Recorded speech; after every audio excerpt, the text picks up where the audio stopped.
All right, we all know why we're here. Let's just get to it. Oh, yeah. Yeah. Pale blood. Howdy, Xavier. Hey, I am good to see you both in the chat. Hello there, Well, Nicolino. come to the right Nobre. Yeah, you're Yarnum is dreaming. the home This is all of just a blood terrible administration. nightmare. A world where there's still You no need only Bloodborne on unravel its PC. mystery. I thought this was Dark Souls 2. Shake my head. But there's an Nope. outsider like yourself to begin. Very sad day. Bloodborne is unreachable. Easy. Yep. With a bit of yarn. That's the blood of truth. your own. We're But back first, here. You'll need a contract. Sir, are you sure about having your bandages over your eyes? I don't know, that doesn't seem sanitary. So this a lore play or something? Hell no. I'm just playing for the heck of it. Yeah, gender. How will I know, chat, what my gender is if it doesn't tell me if it's type A or type B? Sure. Yeah, I'm not changing that. Age. Sure, I'm an old man. I've been waiting for Bloodborne on PC for so long.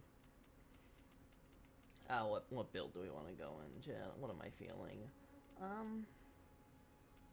You know what? I'm feeling being kind of mixed between... You know what? We'll go more dexterity focused on this one. And then appearance. Do I have any favorites? Yes, of course. Let's just go with... I'm out!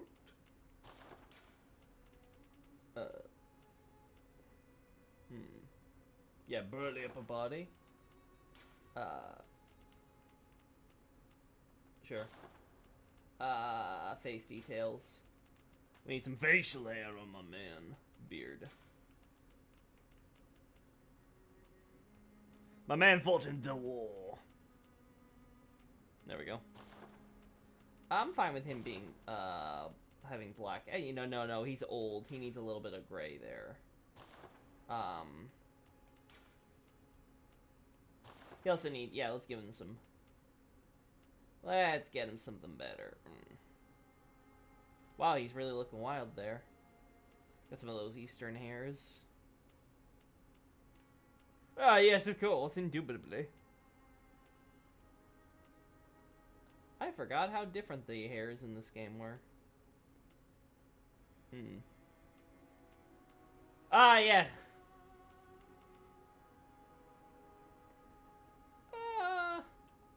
You know what? Why not? And now, yeah. I actually don't know how we get gray hair here. Hey, John. Is this Bloodborne card? Name him Kayla. Do it. You think I won't? Do I need lots of blue to get gray? All this reminds me is how much I like the character creation for Elden Ring. Yeah. Yeah. So I'm pretty sure this will get me somewhere. I can't remember though if I need to add more red or green to get gray though. Maybe it's both. Yeah, all colors make white, I think, yeah. So probably want to do something like this. It's a little on the purple side. Yeah, there we go. Let's give it more of like a...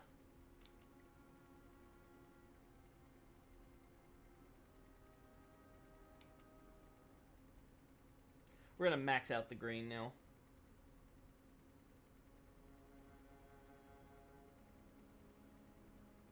There we go.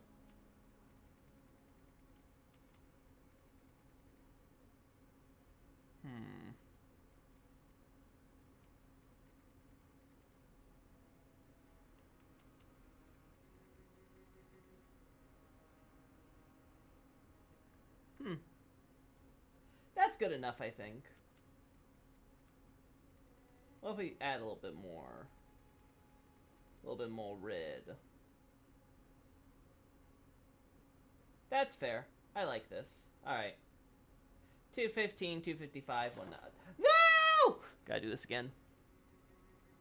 I thought it was fine! Let's mourn Bloodborne together! Hey, Raijin, good to see you here. Loki, this looks terrible. Listen, he's an old man who survived the war. Let him enjoy his time. There has to be a faster way to do this, right? Please tell me, chat, that I'm doing this the slow way. Please tell me I'm doing something dumb here. Don't tell me I actually have to go through this every frickin' time. Use the bumpers, Loki! Ah, okay, there we go. Much better.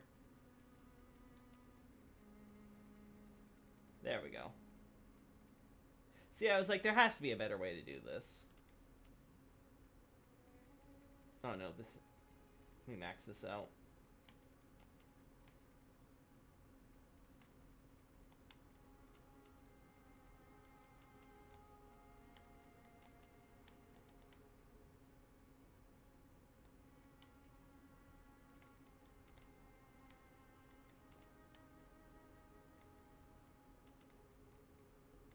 There we go. I'm happy with that. Nah, just a little bit. Just a little bit more. There we go. Alright. I wish we could have some, like, like, black highlights or something to go with it, but we'll make it work. We'll make this a bit...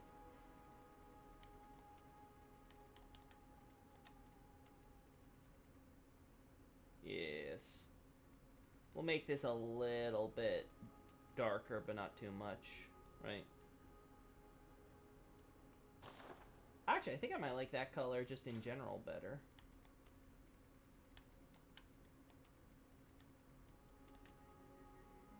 Yeah, a little brighter.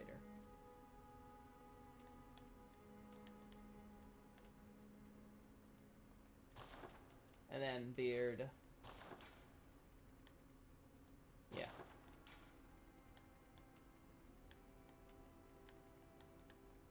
There. Hair color, maybe just a little on the brighter. There. There we go. Old man. This is the most horrifying part of Bloodborne. This is at the bottom even. You expect me to read the bottom. At least for more than a glance. Now for eyelash color, sure.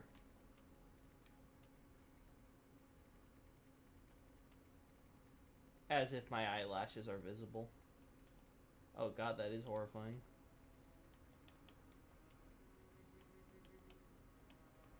And then...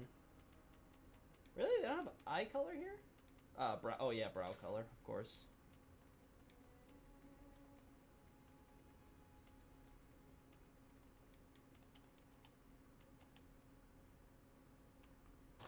Alright. Pupils, there we go. Size. Make them big. My man's seen some stuff.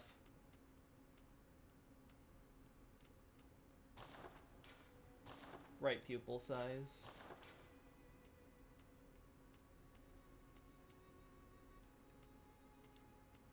There we go.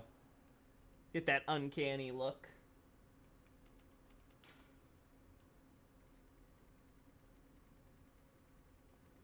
Just put it up a lot, and then...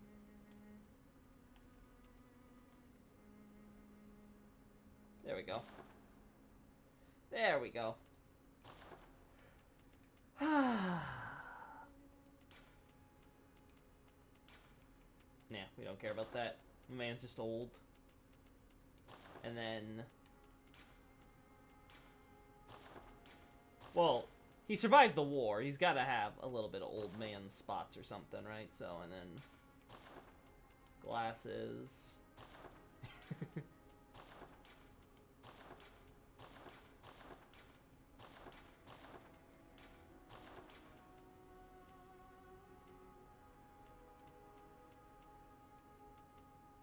Yes, yes, of course, the war. And then, save to favorites, 100%. We want to have this guy be a favorite, and then... I guess I just gotta assume that this works. And then,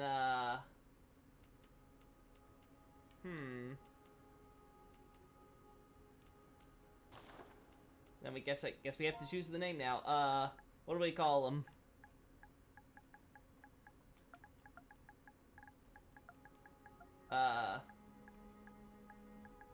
Let's see. How do we do this? BB. No, wait. No.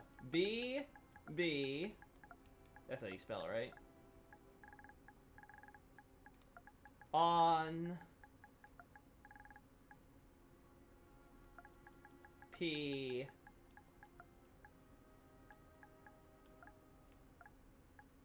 Huh. No. BB on PC. There we go. Retired BB fan. Sir, BB on PC. When? He's part Chinese, you see. BB on PC when? Jaundice. Gary's in the old, I suppose the late half of the 19th century. Sir Loki of Velka. Loki's lackey. Damn. BB on PC when?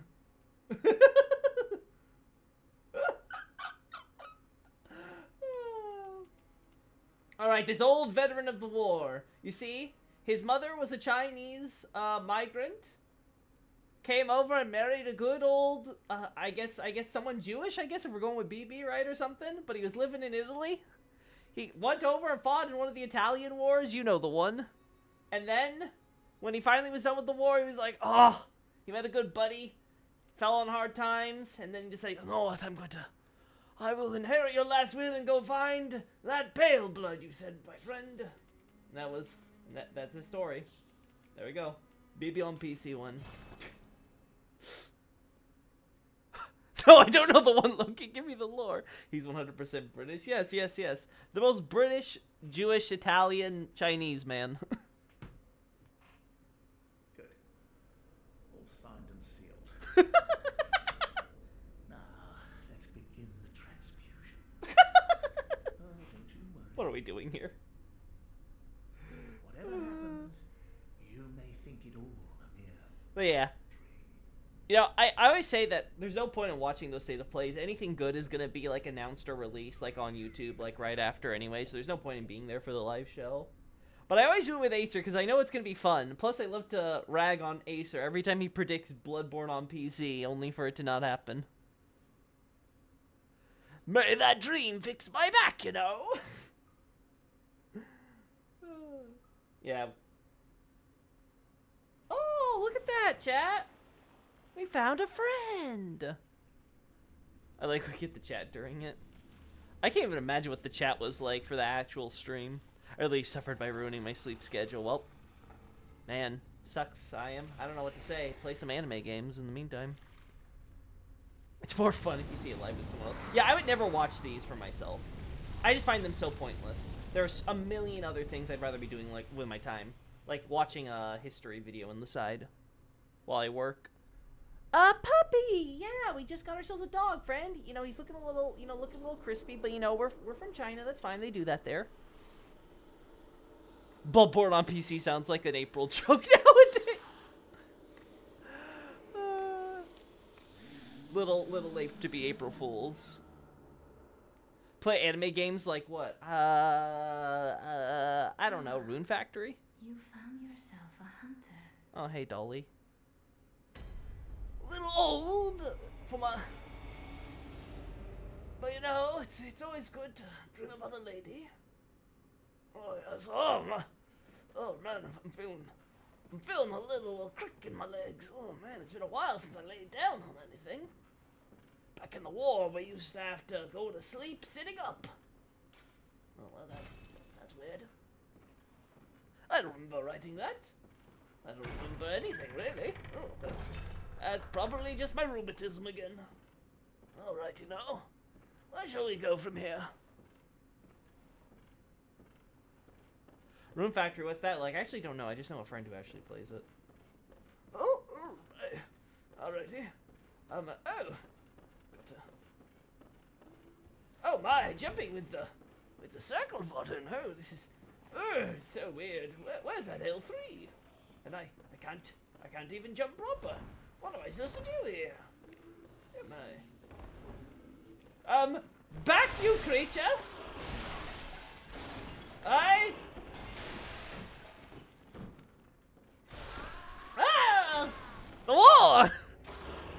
Why is this wolf missing health? He always is missing health. You have to assume that he's had a rough time here. This is Loki when he gets isekai. Oh, when I'm finally turning 90, Truck-kun finally calls.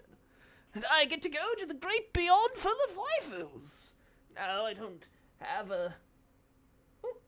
a whistle that can quite, you know, blow like it used to, but, you know, I'll make do with all my hot, cute anime girls. I'll make it work. Nothing a little Viagra can't fix. Wow, Loki, that was terrible. I'm not trying. I want to die. Oh, wonderful. Oh, what an adorable little ball. This reminds me of my time right after the war, how they were able to make me get over my shell shock. Uh-huh. Alrighty. Let's go with the classic. I can't remember if we chose the classic last time or if we chose the axe, but it doesn't really matter to me. And then, yeah, let's go with the pistol. And then, you know. Yeah, I got a notebook, yeah. Alright. Yeah, so clever. Yes, of course. Oh no. I forgot how this works. I will admit, when I first got back on my game, I was like trying it on my main account, like just like trying to see like how I feel. And I forgot how this game has motion blur. I was like, oh wow, that's gonna take a little getting used to. Alrighty. We can only go back to Yharnam. So why are we starting a new playthrough, Loki, bro? Just because I want to play some Bloodborne after being reminded that Bloodborne on PC doesn't exist? I'm McDonough, the most important wife! Loki getting his harem, a vampire queen, a doll, and the whole bunch of... Alrighty now, listen up here, sonny. Back in my day, we used to just be able to give you the stick. Spoil the child, spare the rod. Or was it the other way around? I don't remember anymore. Is that rheumatism acting up again?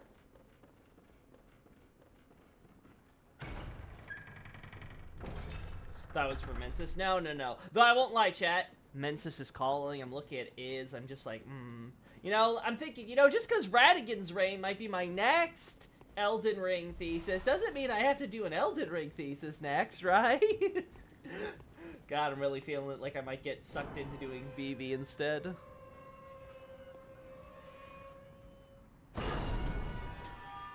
Oh, what about your beloved Londor? Dark Souls will always be my first love. But you know, she can wait as I return from the war. She can wait.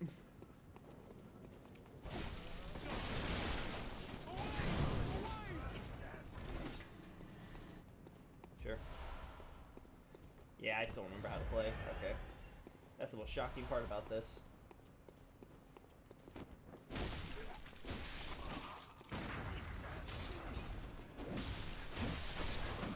Oh.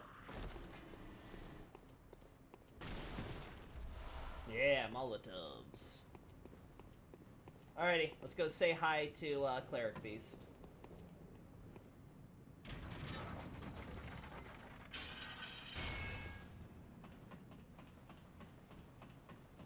So thou art cheating with another. Hey, Clericy, how you doing? No, actually, no, your name should be Clary. Hey, Clary. I don't care about you, go away. Yeah, the motion blur on this game, man, I was never bothered by it while playing, but you know what? Maybe I was kind of stupid.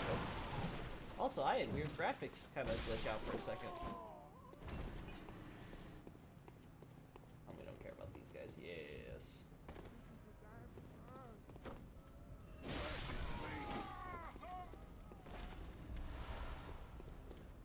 Loki can cheat whenever he wants. Yeah, I'm a harem protagonist now. This is my isekai. I am told me so. Oh. I forget that L1 by default doesn't do a combo. It just makes you switch. Yeah, there we go.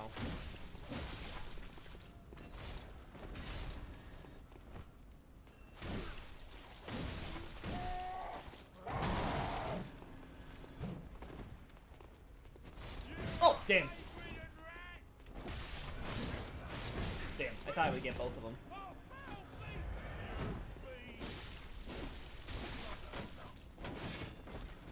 Damn, I thought that was a combo there. Nope, that wasn't. I forget how fuzzy this game looks. It's the fact that I think it's locked to like 720p or something. Again, this would be great if you had it on PC with a remaster. Oh. Okay, that hitbox did not hit me, but whatever. We'll go with that. My Arendelle thesis, bring my thesis. Oh, Loki, what stops thine ears? My thesis. Well, okay. The Arendelle thesis has been half complete for a year now. It's been just sitting on the back burner, replaced by Elden Ring brain rot.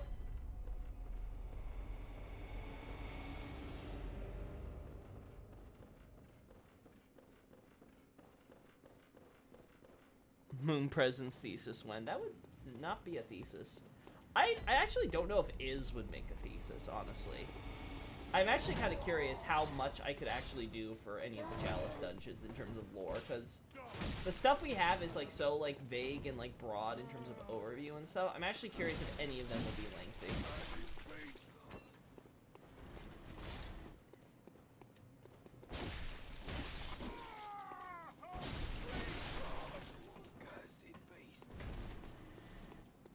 It's okay, chat. We're gonna unlock that shortcut there, and everything will be fine.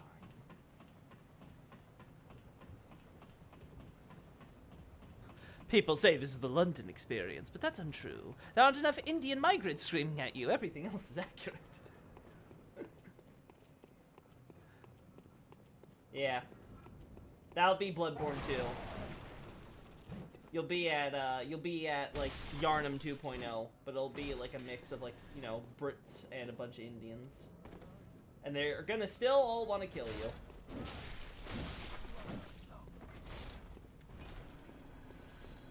Loki, could the DS2 sister separation be part of the fourth Firekeeper plan? The letter guide Undead outside, former explains basic of Drain Lake to Undead who arrive.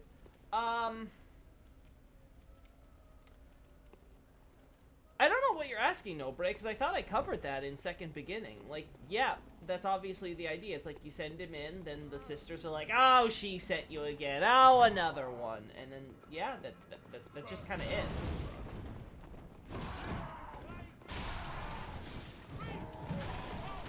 Oh, I forgot about...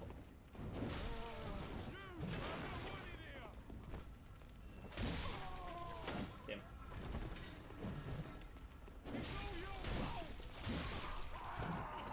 Wow, I didn't think I'd be able to dodge that without the, you know, dodge button, but it worked.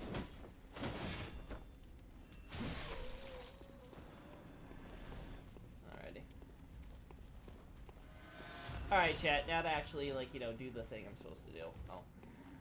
Let's see if I remember how to do this. Just in case. Oh, nope, I don't remember how to do this. Oh, it was nice living, you know.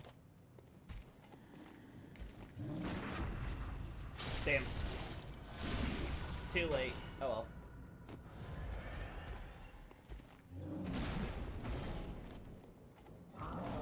Ah, damn. Oh well. I got it back. Well, I still remember how this guy plays.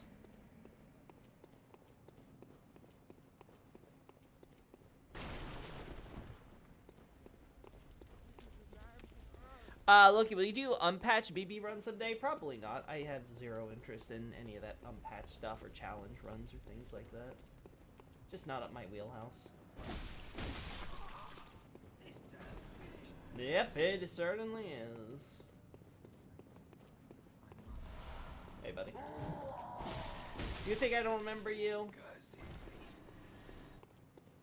I remember good old Richard. Hey, Fred.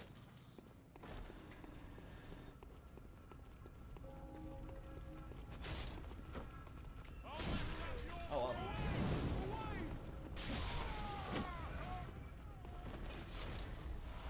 Oh.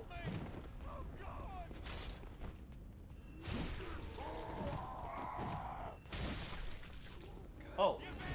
I didn't realized, okay, power attack doesn't work that way either. Okay.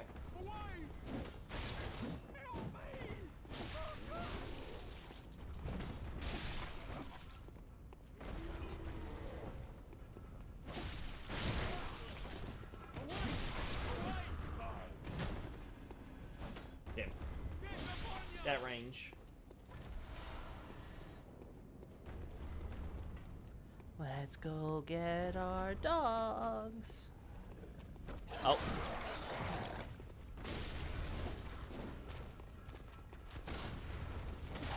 There we go.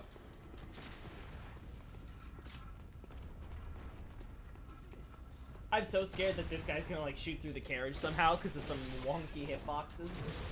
Whoop. Ooh, yeah, I was like, damn, that's gonna kill me. Yeah, I screwed that up. I completely forgot about the other guy with the gun. Because the Firekeepers have inherited hide-in knowledge, making their plan to preserve the first flame. No, but this is not the time to ask me those kinds of questions. I'm not here to use my brain this late at night.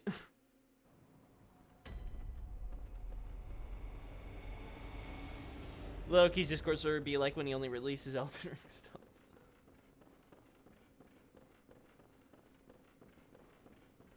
This game is full of angry mobs at Loki for not releasing a Bloodborne thesis. Release more Bloodborne content! Oh. I mean, hey, if that's what the people want, they gotta let me know, right?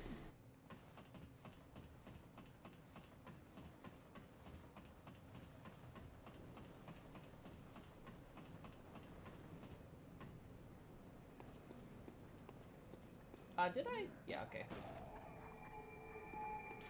Yeah. Alright, we're gonna go the proper way now, chat. Like a weirdo. Oh. Yeah, sure. Whatever you say, buddy. Oh.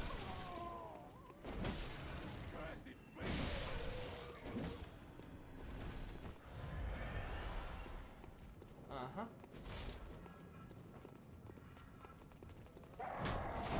Yeah, that's what I was afraid of.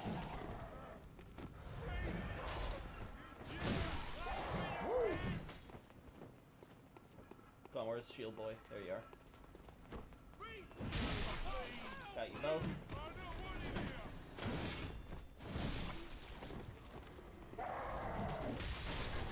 Damn.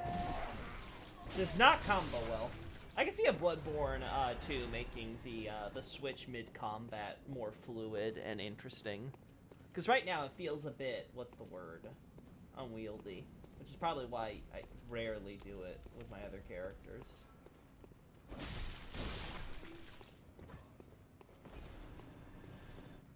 Alright. Let's get their attention.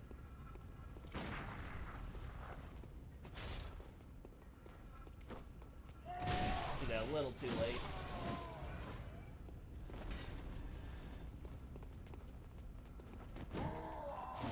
Oh, damn. I was not expecting his arc to be so... There. I want something like that.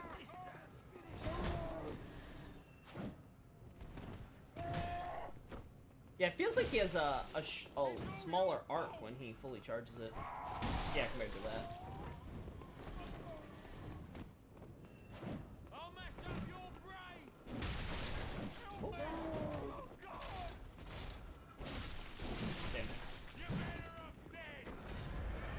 Yep. Where's my Echo Knight thesis? Echo Knight? Where's my Kingsfield thesis? That ain't ever happening. Kingsfield? Where's my Armored Core thesis? Armored Core? That's also never happening. Me actually care about story in Armored Core. That's a lark. Listen, man. All I know is that I get in big, giant robot mecha and kill things. Mostly other giant robot mecha. It's nice.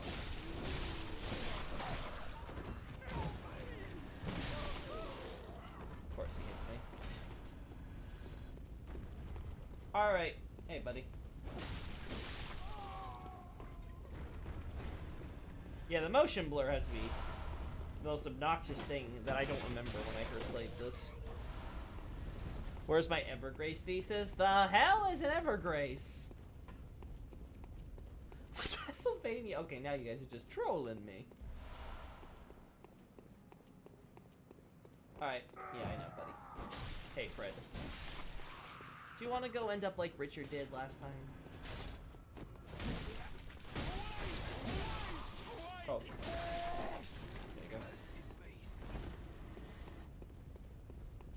Hey, Baster.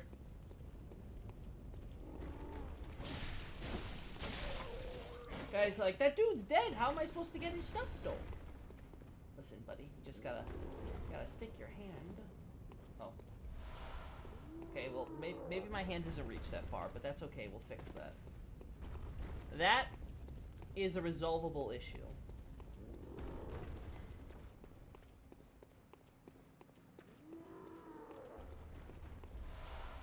There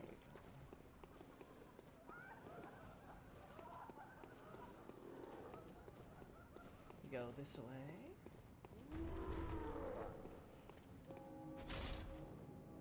Oh, damn. There we go.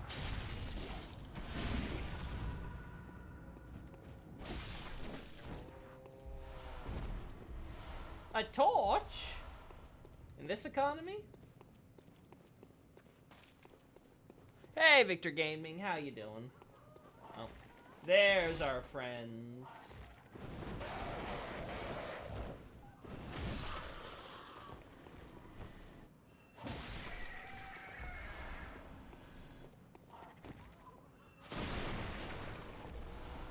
Man, sucks to be you, huh, buddy? Okay, you can hear him, but you can't see him. He's right there, but you can't see him.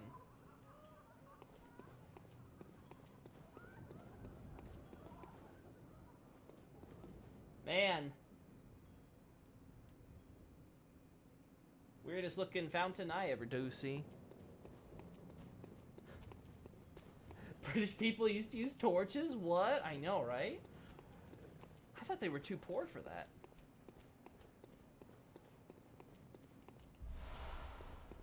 Elder Scrolls Arena thesis when? Man, me doing Elder Scrolls lore, that would be an odd timeline. Me actually thinking Elder Scrolls lore mattered.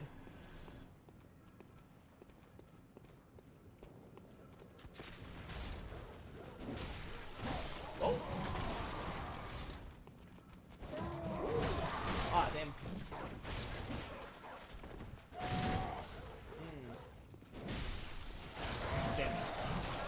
Damn! Me trying to experiment instead of just doing my try and true R1 spam. Good thing Nardi ain't here to hear that. Elder Scrolls lore is tricky. Nah, it's just that you have to accept that pretty much all the earlier games, it was like, who cares, whatever. And now Bethesda's trying to be... And then after Bethesda pulls out a few games where they kinda, sorta tried, like, creating a unified, like, cohesive lore. But a lot of the new stuff is really bad. So now it's kind of like, well, at least we have Elder Scrolls Online.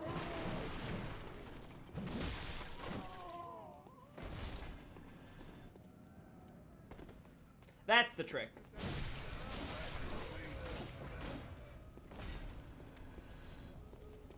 This you get for saying the truth about the British economy. Ow! I did not press that! Oh. Alright. Oh. Fine. Well. Howdy, friends! Top of the morning. Oh, well, I'm just trying to find my way back home. Don't mind me. Whoop. Excuse me, sir. Yes, I'm supposed to be an old man. I completely forgot. Well, you see, it's the rheumatism again. Oh, well. Now, where was I? Oh, yes, of course. Have to deal with this big fella.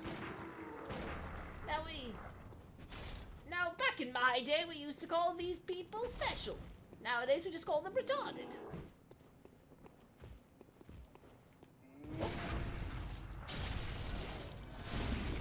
There we go.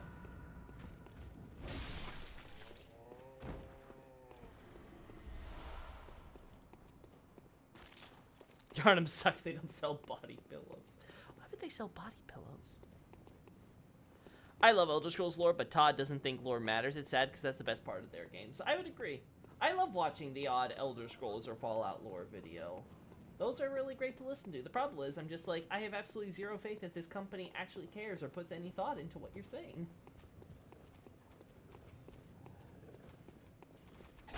Oh. Where are we going from here? That way.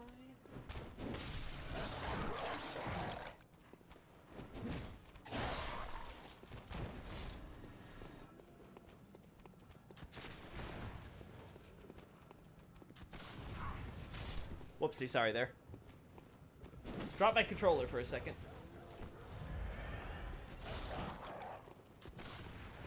Track bodies as pillows.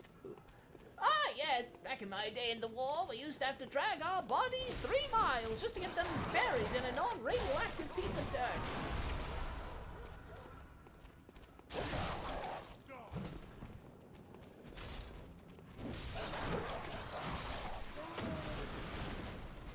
Oh.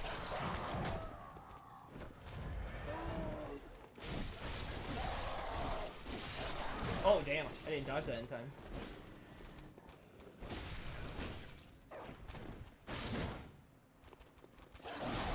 Yeah, should have gone with the less range faster, though. Would have come out better.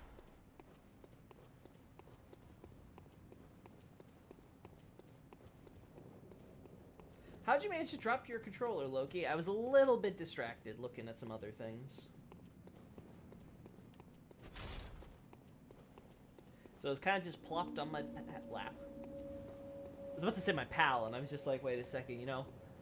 I know we call it Johnson, but, you know, I don't think that's the right word to call my buddy down there.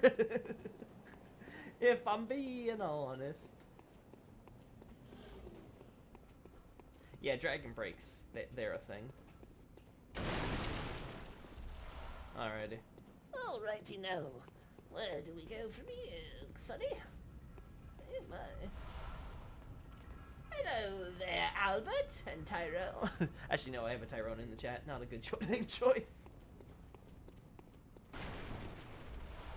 Loki, you should get a kitty cat. No, I hate cats.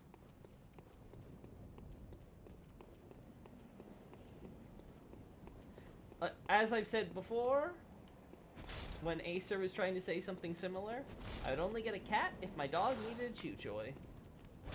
Thankfully, he's very happy with his current ones. Go on. Come on over here, Sonny. Hit me. Hit me. Oh, you're actually not doing the... Oh my god, these guys actually doing their slow attacks. Man, me trying to bait that stuff out usually.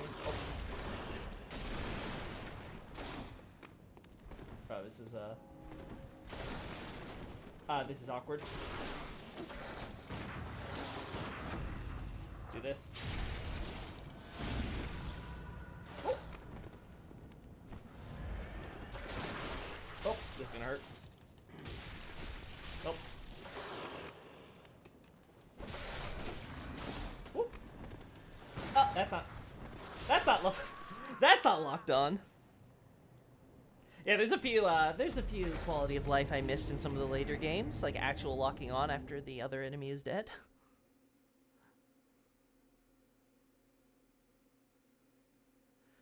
Imagine a cat purring on your back while sleeping on you or on your bed, Loki, bro. Yeah, I would hate that. I prefer to have a dog. Listen, the only thing a cat's good for is getting punted and shitting inside your bathtub.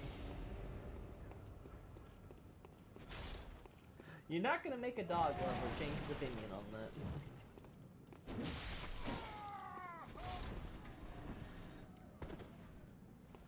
Loki, you should get a lizard. I don't know. I'll be honest, I find other pets kind of cope. I'm just like, is that really a pet? I don't know. I don't know, guys, I just really like dogs.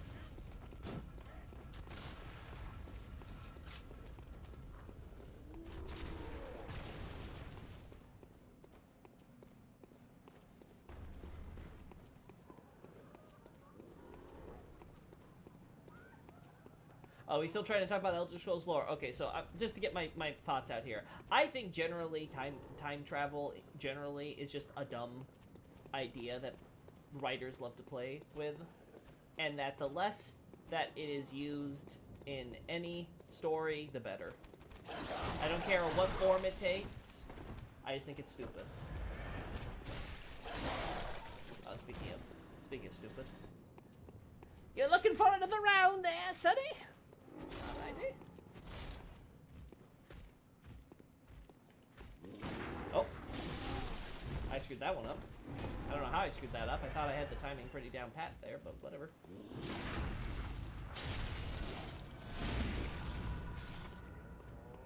Get a crystal lizard for $99.99.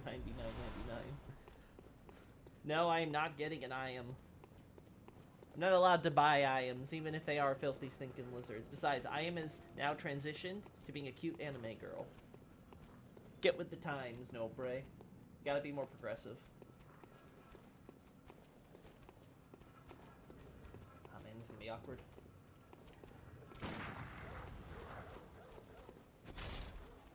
Oh.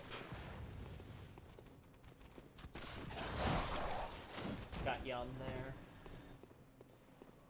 Alright, that's one dog down. Oh my god.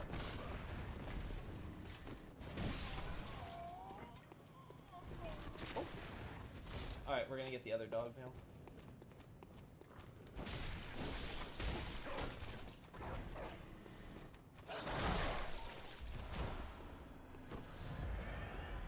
Takes a real lizard to become best waifu. Loki, did you watch and or help with Vati's Armored Core lore vid? I'll be honest, I don't remember. Because Vati might have asked me to, like, look at a line or two or something. And I literally just don't remember because it would be so long ago when I did that. I honestly don't know. I think he let me look at his, I vaguely recall looking at his Armored Core mirror board, I think. I don't know. But I've never done anything extensively for Vati, so as far as I know, Armored Core's localization is all wrong and awful. I don't think so. I think at least I remember looking at like one or two things where I'm like, oh yeah, that's pretty much like line for line, word for word, exactly what it says. No.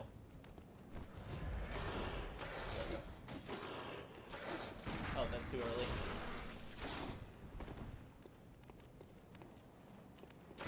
Oh!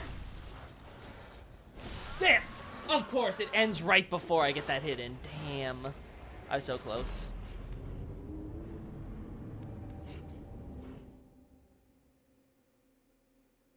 I got a Capra Demon for 66.66, and he's quite a good boy, and he commands every dog in the neighbor. In exchange, I obey his commands. Oh, I see. I see. So, you obey him, huh? I guess you're the dog in the relationship.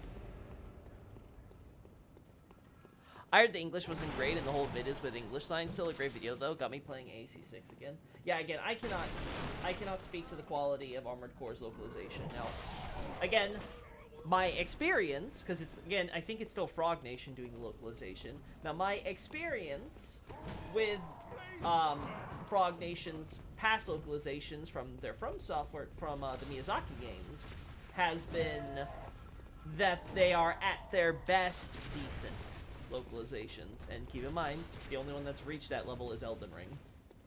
It's like we're finally at the okay level. And it's still got its problems. So maybe I'm being generous with that labeling, but it is what it is. So like my position is yeah. I would not trust the Armored Core localization to be... Oh. Go on. Go on, buddy. There we go.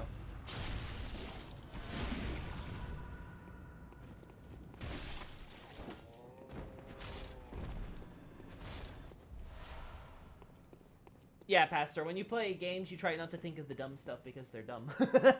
Right? You try to think about all the good stuff that gets pumped out, or the interesting things, at least. My problem with, like, the time travel aspects, though, in Elder Scrolls, though, and other series, is that it's often used as just an excuse to get out of doing some stupid illogical crap that doesn't make sense otherwise, right? And it could be like a neat idea, at least in theory, but the more you think about anything involving time travel, often the more dumb it gets. This is again why I hope we don't ever get a quote-unquote Dark Souls 4 that's set in like the Age of Dark or something like that. Because then suddenly like all causality stops having meaning, and I've had enough with Untended Graves, thank you. Like, I've had enough of that. Really? Okay, I'll be honest, I feel cheated.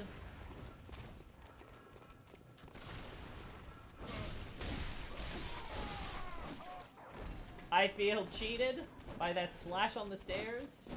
Oh my god, these dogs, man. They just don't stop moving.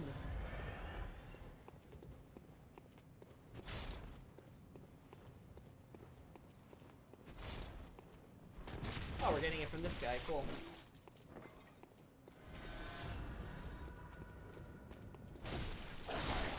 I will say I'm not losing my echoes nearly as much as I would when I first started playing this game, so I guess I have improved in some respects. Alright. Come on, buddy. Oh, wow, that actually worked. What? I swear this game hates me. Alright, come on. There we go. You piece of shit.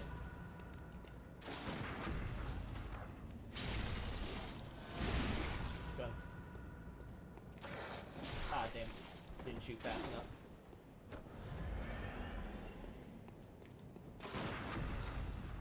Perfect.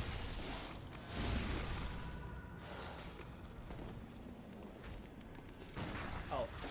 Ah, man! He predicted my movements! There we go.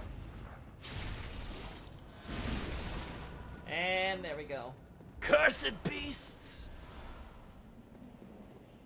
I still remember looking at the Japanese script and the English script for DS1 and getting a whiplash, man. Man, ain't that the truth.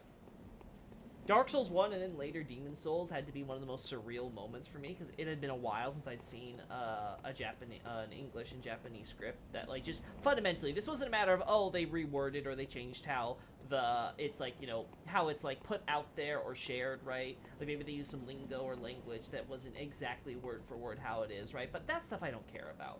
It's like the fundamental underlying meaning where I'm just like, what? And again, I will always remember Ornstein cutting boulders in half instead of piercing stone scales. Like, that is, like, just so... It boggles my mind how that... It's just how you can be so blatantly lazy like that. It just... like, I just can't comprehend it at a certain point.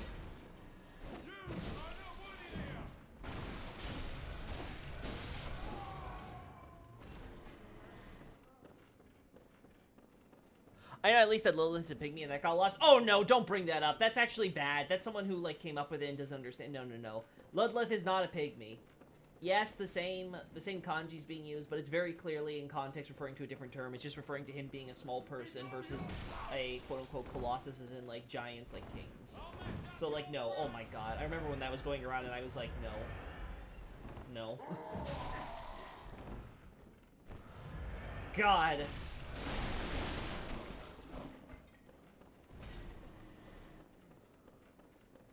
Yeah, that's one of the things where the localization got it right, but people just made such a fucking big deal over nothing. Like, oh my god.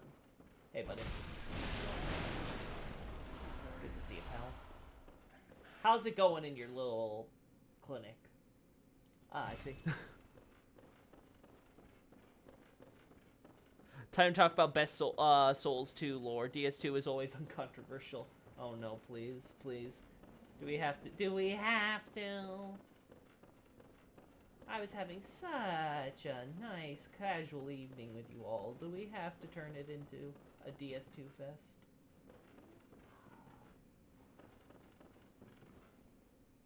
I'm never gonna get a shot of this thing with the door closed anyway, right? Yeah, I'm pretty sure it's impossible to get around there otherwise. Same here. Oh, it doesn't open from that side. Oh, okay. Sure. Oh, our favorites. Hey, buddy. Come on, get over here. I shot you in the spine. Oh, and you brought your friend. Oh.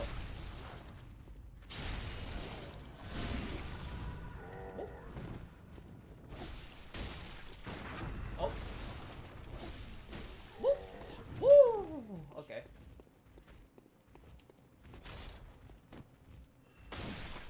That's done.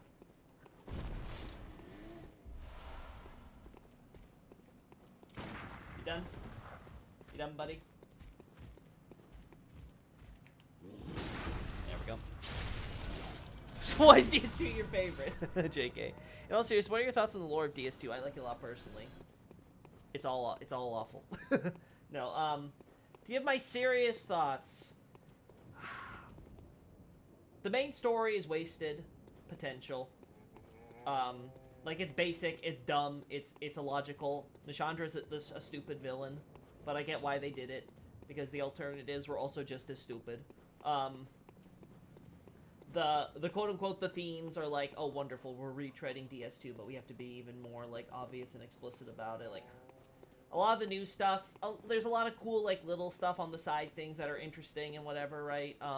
If I had to pick, like, a few areas and stuff that I actually really like lore-wise, probably be stuff like, Undead Crypt, Harvest Valley, / Earthen Peak, I kind of want to say Lost Bastille, but not really, because the area design really ruins it. But, like, yeah, so there's a few things where it's like, okay, this isn't at least totally awful in, narrative-wise. But yeah, like, a lot of it's very basic and stuff. Like, you know, you're hitting bottom of the barrel when one of the main thrusts in the larger world narrative is a stupid, like, love square with Mytha and the Old Iron King and the Queen of Ven and all the other bullshit. It's like, ah, I see.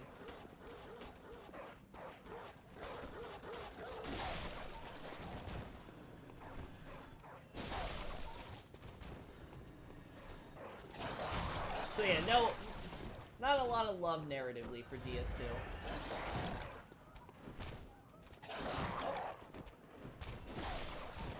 I would have loved it so much more if we just cut the entire First Flame aspect of the story, and it was just a story of countries and the history of those countries in some place within the Dark Souls world, completely unrelated from all this. Should we link the fire or not? It's like, no, we shouldn't. You got that across well enough in Dark Souls 1 very artistically.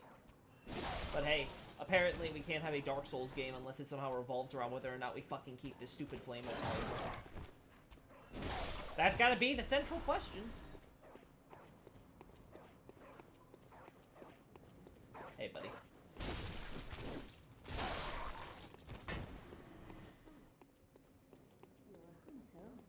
And I don't care about you either, lady.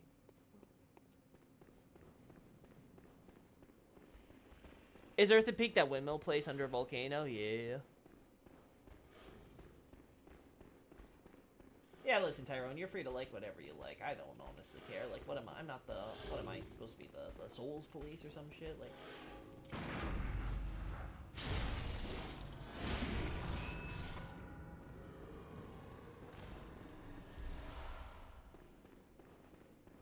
It's my cheap horror movies for goth chicks.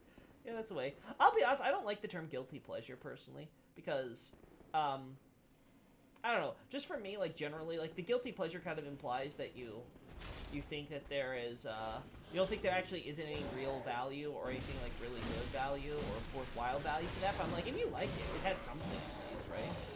Like, when people talk about, like, DS2 and they're like, oh my god, it got me out of that depression, so I was like, well, yeah, that doesn't, is that really a good objective argument for the quality of the art piece on its own? No, not really. There's plenty of media that help people through dark times and stuff. It didn't necessarily have to be DS2. It's not uniquely special in that regard, right? But hey, if it's that special thing for you, I wouldn't want you calling it a guilty pleasure to justify that, right? But I don't know. Maybe I'm weird about thinking that way. Nah, that was way too early. There we go.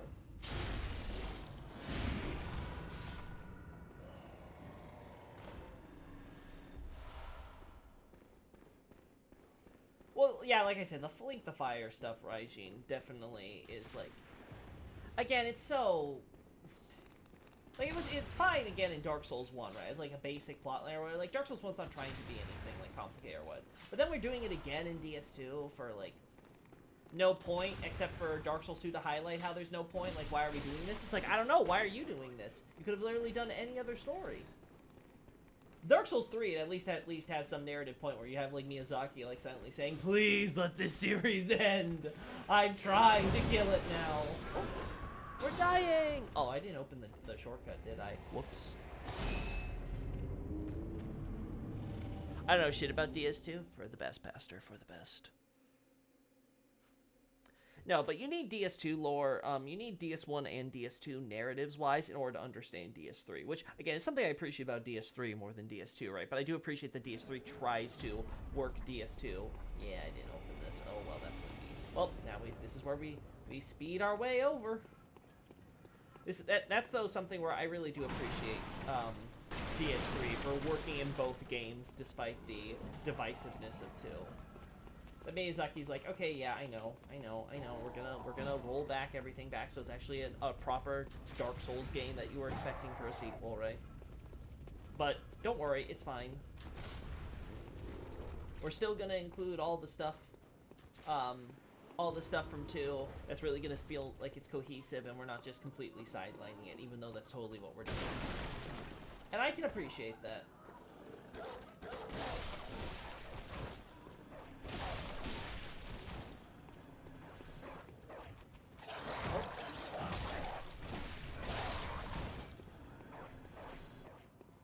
They're still stuck in the cages, chat. I really love that.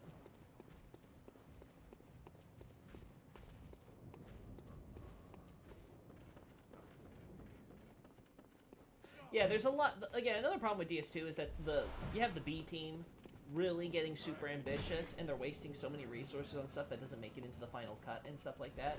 Because they really had no, like, good vision, right? And then there's the big rewrite, they had to change directors, right? And a new director, which, granted, looking into the script for DS2, the core stuff for DS2 basically stayed the same. It's all the surrounding, like, ancillary stuff outside of the main thing with, like, Vendrick and Nashandra and stuff like that. That's the stuff that got changed the most. Okay, no. I'm so used to, like, levers opening this crap. There we go. So, like, really, not much changed sort of the main idea, but they end up, like, rearranging all the other stuff, right? Creating the wider world and reformatting all the specifics to that. And, like, it's not awful, in my opinion, right? Could have been so much worse. Right? It's semi-coherent. After Scholar. Just took a few iterations, right? But, like, yeah, it was just... It was trying to be Elden Ring when you're not Miyazaki. That's ultimately the problem that you can look at in retrospect.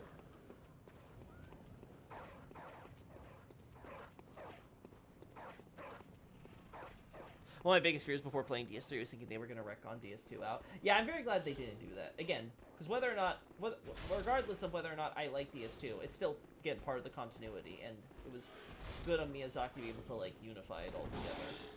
Is it, like, the biggest role? No, I would compare it to, like, say how the Old Republic MMO handled KOTOR 2 compared to KOTOR 1, but it's there, it's acknowledged. And that's neat.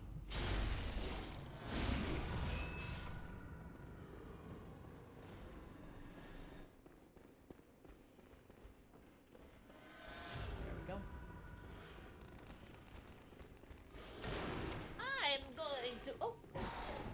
I'm going to show this peasant what for. Yeah! I learned that one from my buddy in the war. Do you think they'll make a Bloodborne 2 where the guns actually do more than just be used for parries? I kind of wonder about that. Like, if they ever make, you know, using your gun actually do real damage. Oh, sucks to be you, huh, buddy?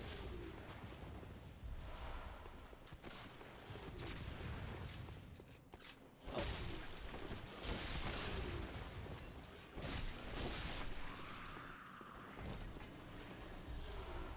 Yeah, it's true. I could see DS2 getting the most benefit from a remake because so much of it on the area design is so like empty and bland and blah, like you have a lot of creative freedom to really fill it out. In the same way that Dark Souls 3 really kind of upped the environmental detail you can do, I can definitely see someone going in and doing the same thing with DS2. Just filling it with lots of stuff that really makes it feel like lived in and, you know, part of a more coherent world.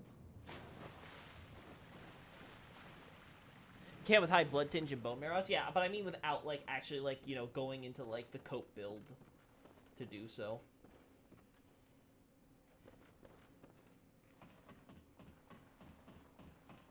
Like I could see it being more interesting if guns are really good against people, but they become a lot less effective, though obviously still useful for parrying and stuff, against beasts and things. That, I think, would be a really cool use of it all. There we go.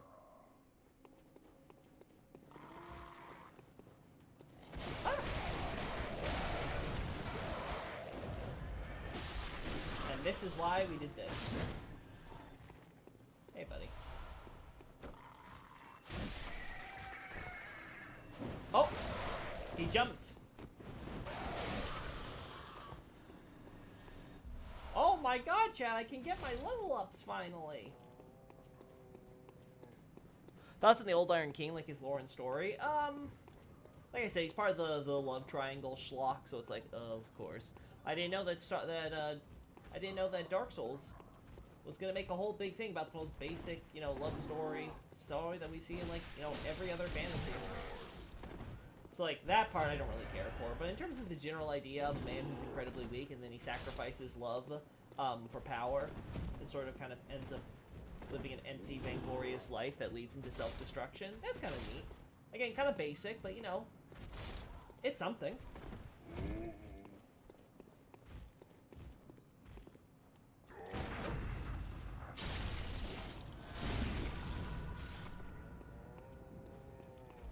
There we go. I mean, Old Iron King is no Seath or something like that, but, like, hey, it's something.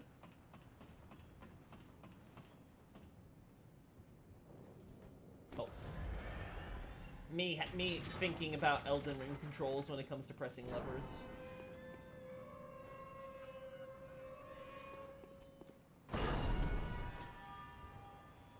Yeah, you gotta do this.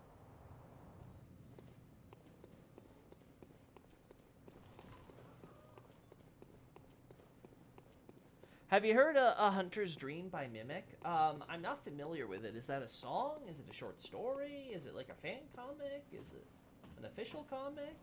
I've seen a few of those, and oh boy.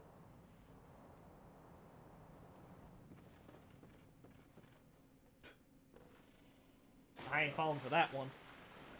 I know what you're up to, Sonny. Ah, I see. It's those poor folks that got gassed during the war. They never were the same after we had to go saw off their legs, when all they could use was alcohol for an anesthesia.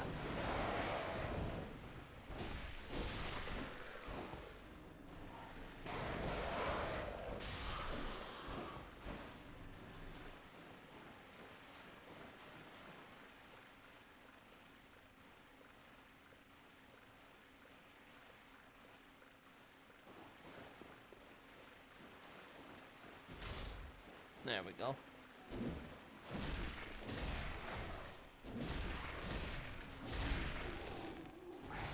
Tyrone. The Old Iron King is the Prince of Alkin. He had the love story. You're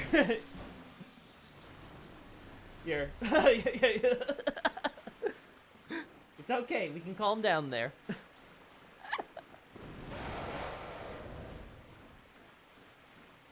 Oh, I remember loving the DS2 intro, by the way. I mean, it's nice. It's a cool cinematic, I guess. I like how they depict the idea of hollowing and the undead curse from the perspective of the guy. I'll say that. Oh, you know what? I know what I gotta unlock that shortcut. Hey, Stephens.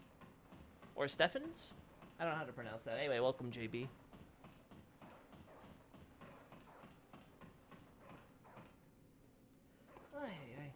Why is it every time I do one of these casual streams, it always comes back to DS2? Like, why do you guys love to torment me, talk about a game that, I'll be honest, I could go without talking about that much. Like, there has to be someone with a more positive view of DS2 you could talk to about this stuff and have a jolly old time with. Oh, hey, buddy.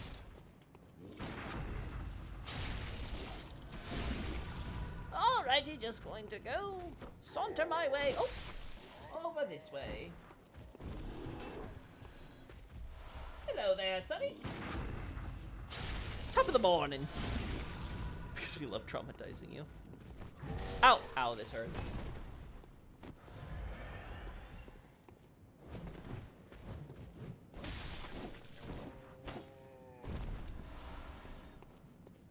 Because we love traumatizing. That line I'm gonna have to like frame, because I get the feeling that should be the answer I remember whenever I ask these sorts of questions. Because Souls fans are mostly masochistic, you know? No, you're right, I got confused for a second. Yeah, no. Again, that is the problem, and I agree. The love stuff is a bit overused. And like I said, it's just not very good. And it goes, again, it wouldn't be that bad, right? If it's like, okay, well, you know, there's some stupid stuff in the world, but at least the core storyline is good. It's like, no, it's dumb. Nashandra's evil plan for what little presence she has in the plot is dumb. And she's supposed to be our main bad guy. Like, why do we even need a main bad guy? Oh, I know why, because they need to come up with some final boss thing to have at the end. Because the frickin' two bozos that we fight before Games of the Throne are kinda lame. They're just kinda there.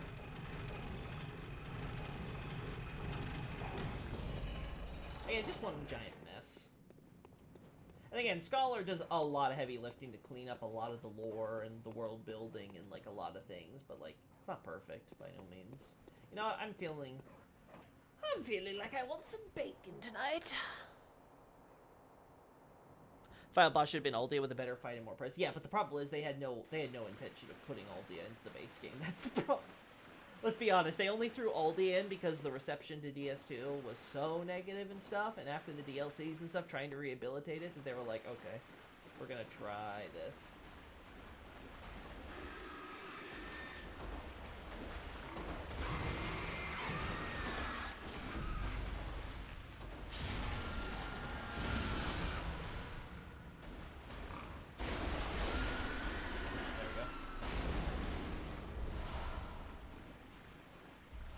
Chandra had some potential. No, she really didn't. Again, this is the problem with DS2. DS2, well, Dark Souls is not a story where you just get like, evil, terrible, bad character who's villainous, and then you just throw them in as like the main antagonist of the game.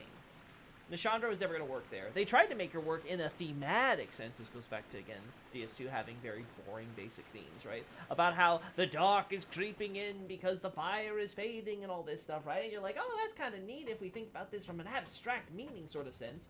But the problem is that we know that only came up because there were like 3 iterations of this game from all the different updates up to Scholar. So it's like, we all know you're bullshitting us. That's you just trying to find a meaning after the fact. This wasn't part of, like, your grand vision or whatever. Or if it was, sure as hell ain't clear just playing the game, right? You felt like you had to add that in to make it more explicit. So yeah, it's just one disaster after another. And that is the disappointment, right? Ultimately, DS2 exists because Namco Bandai wanted to keep milking Dark Souls, and Miyazaki wanted to go and make great things like Bloodborne. So, like, if Dark Souls 2 had to be sacrificed on the altar for Bloodborne, so be it. It's just a little disappointing, considering how much I love Dark Souls, you know? Oh.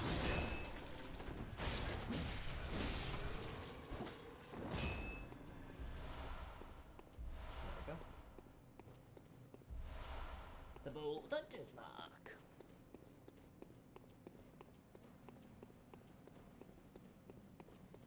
But yeah, I think Aldi is the best thing DS2 ever added to the franchise. 100%. And I say that as someone who shits on Aldia regularly. I love Aldia as a character.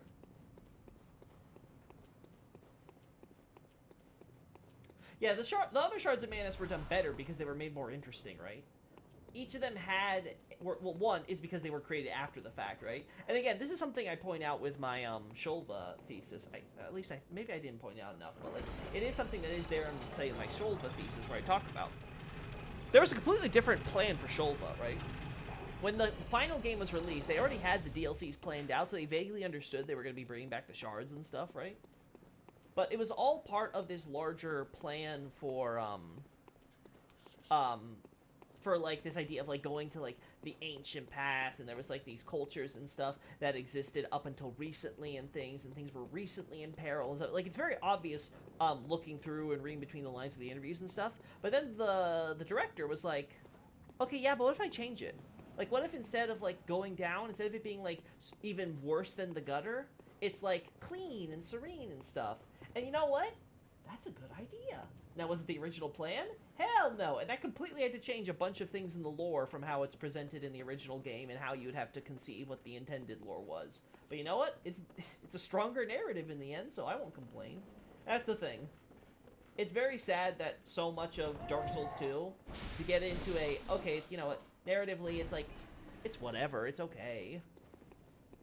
It's kind of basic, but like, you know, it's semi-coherent. Required so much iteration after launch. Like, that's stuff that should have been done and found out before launch, but because of the horrible way that development turned out, they just didn't really have a real plan. At least not one that came together as well as others. And it's not like Dark Souls 1 or Dark Souls 3 didn't have development issues either. All these games, you look deep enough and you'll, as long as the content is actually able to show us it, we're able to see how, oh. There we go. Ah, man. I'm screwing up the timing now. We're able to see how many problems there were in development. But it's ultimately just the team wasn't able to deliver. Man, I'm really bad at this. How am I not dead? The world may never know. There we go. I love how the hardest attack to actually parry is the one that I do, like, without a struggle. It's like a Twitch reaction. Loki, what do you prefer? Amazing story and topics but bad gameplay, or amazing gameplay but bad story? Again, I'm someone who likes a balance. I'm okay with mediocre story and mediocre gameplay, as long as, like, again, it just reaches a certain level where I'm kind of enjoying both. I can deal with, like, a bad story with good gameplay, as long as the story's not, like, up front in my face about it, right? Like, Armored Core or whatever. Is the story good or not? I don't care. I just really enjoy the gameplay for Armored Core games, right? I just like to live out my mech fantasy, right? And then you compare that to say, oh god, I have so many. You know what, chat? I have so much on me. I'm gonna just pop this early. Just gonna pop my kin cherry early. But yeah, like, I really don't care whether or not the story for, like, say, an Armored Core 6 or something is good or not, because I play it for the gameplay, right? But there's some games where I play for the story, and if the story's really bad, and, like, that's the main draw for me to do so, well, god, the gameplay better be, like, super, super good then to really keep me playing, because holy crap, why am I playing this then? That's my position. Aldi's a nihilist, I think? Nah, he's not a nihilist. Again, Aldia just wants... Aldia's a fence sitter.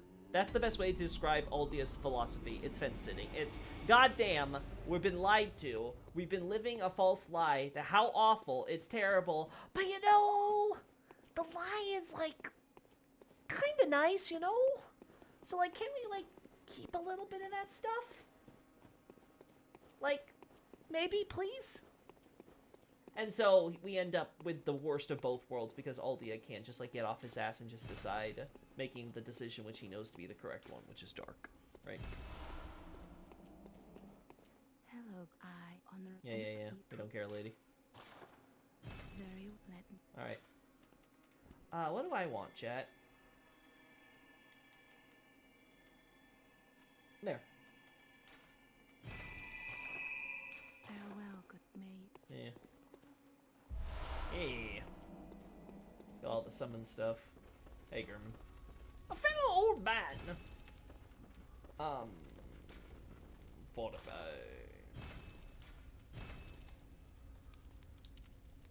Sure. I cannot believe none of my stuff. Okay, whatever.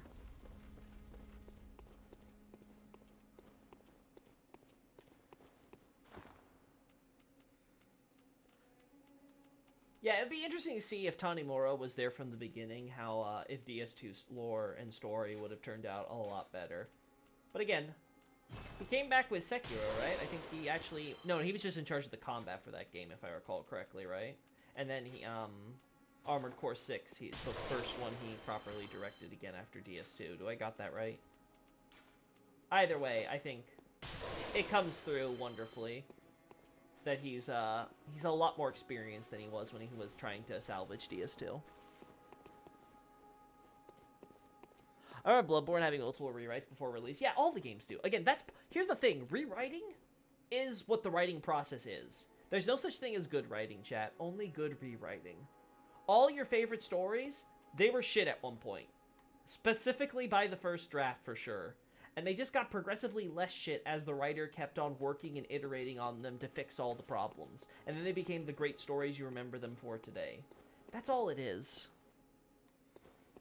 Welcome home. What is it? And that's the beauty of writing. We call that retcons, though, when the writing is done after the fact, because it really shouldn't. Let me stand close. Come on. There we go. I don't know why my character decided he was gonna just... whatever. Sure. Go a little bit more into strength. Farewell. I don't know, but I know he co-directed DS3 and Elden Ring. He was not co-directing DS3.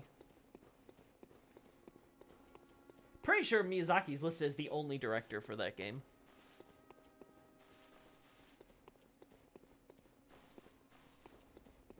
Huh. Just need a little bit more and I could probably get another level up. I know for DS2 his name appears in the credits for director role. I do not remember that for DS3. I remember Miyazaki being the only one. Unless it's some credit like lower down in the list then where they mention like co-director or something. Oh no, what I'm saying, Raijin, is like a basic for writing. I'm sure if you've gone to university you've heard it. I don't know where it originally comes from. But it's something I will never forget saying because it's very much the truth. Again, yeah. This is why I don't mind showing my my drafts and stuff that you guys get to see on the Discord server, right? But I don't try to publish them. I'm not like, ah, yes, this first draft's fine, I'll fix it later, right? Because I want to at least have something where I'm confident I feel this is good enough before I bring these out there. Now, oftentimes there's still a typo or something that I need to fix. As some of you guys so wonderfully point out for me. Again, I'm thankful to the server, but like that's just how it be. Central Yharnam. He did co-direct Dark Souls 3. Good to know I am. I have to go check the credits then to see where it is, because I don't remember it being under the actual director title for DS3, so it has to be a separate thing.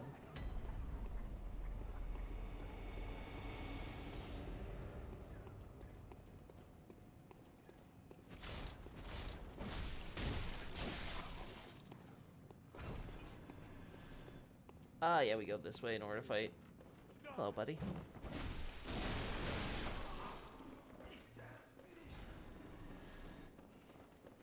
Alright, good to see my old pal Clary.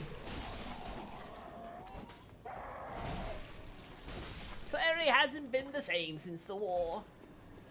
Got a little bit of that shell shock in him.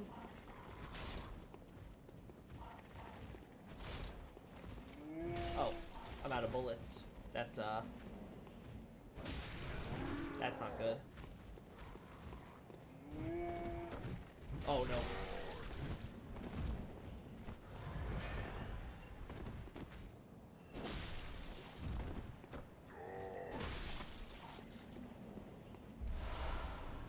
I'll be honest, I was not expecting myself to be out of bullets. I guess I've been using them a little too much.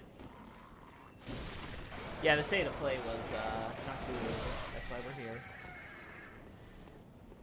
Look, how you started writing and why? Because I've always had stories to tell. That's the long and short of it. Though I never would have expected I'd be writing so much nonfiction on my online persona, at least. That was definitely a shocker, but you know, the Lord throws curveballs like that. Alright, let's see if I can do this without losing. Alright, appear out of that frickin'... There's no way you could have hit down there, but you did. Hey, buddy. Out. I don't know how I didn't get hit there, but...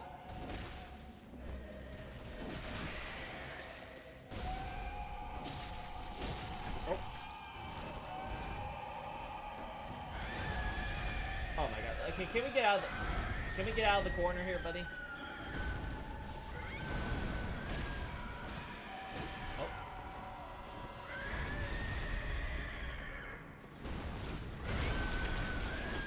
Damn, I'm not getting those hits in. Okay, come on.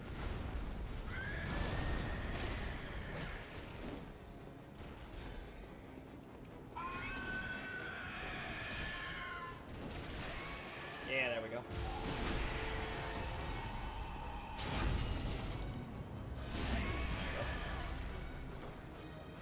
Damn, I thought I could hit that head, but no.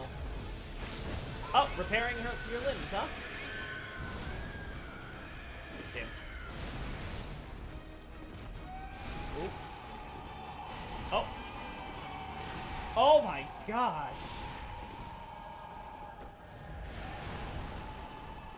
Sure, we'll do this again. For a second, I thought she was gonna do like some sort of blast or something. Damn. Woo! That was a dodge and a half. Come on. Come on, do your jump. Get in the middle here. Come on, buddy. Come on. I didn't even know you could do that attack. Cool. There we go. Nice.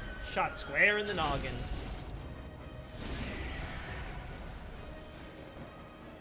Ah, damn. Again, I need to use this.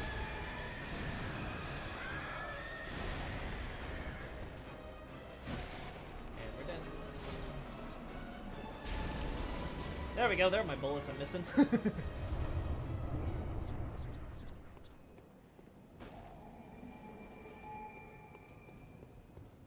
Time to talk about the riveting topic of different from soft screams. Which is your favorite, Loki? I'll be honest, Cleric Beast has a iconic scream to me that I'll never really forget. You know, just that really kind of gets to you. I don't know. I really like that one. What's another one though that I really like? Oh God. I remember Manus having like a roar or something that I found kind of neat. And then oh God, what's it called? In DS3, what is it? No, not the Deacons. What's it called? God, I can't remember what the Greatwood. The Greatwood. I for some reason I remember the Greatwood making a sound also that I really liked. I was like, what is it? It starts with a D or a G? Yeah, the Greatwood. Father Arendale's a good one. I know I misspelled that. Yeah, you know, Arendale's another neat one. That one's kind of similar. Orphan of Kos. Yeah, you know what? Orphan of Kos is a really good one. Yeah, you know. That's true. Orphan of Kos is really good. Like, that's a memorable scream.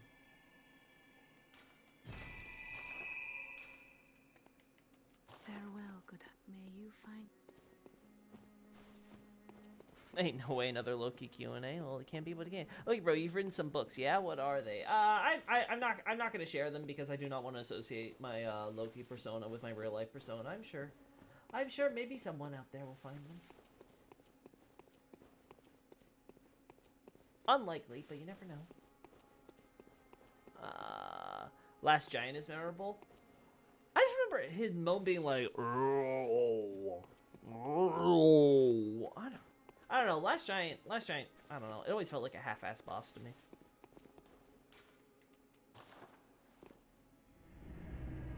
How many unused Bloodborne screams do you think were used in DS3? I'm sure there's some sounds and stuff that were used in Dark Souls 3, just like there's some you know, visual assets that were reused in Dark Souls 3. So I'm sure something there. I'm sure if you look hard enough, there's something where you're like, oh yeah, this is in the files for Bloodborne. I think it's inevitable. I need to save my bullets, so I'm skipping you, buddy.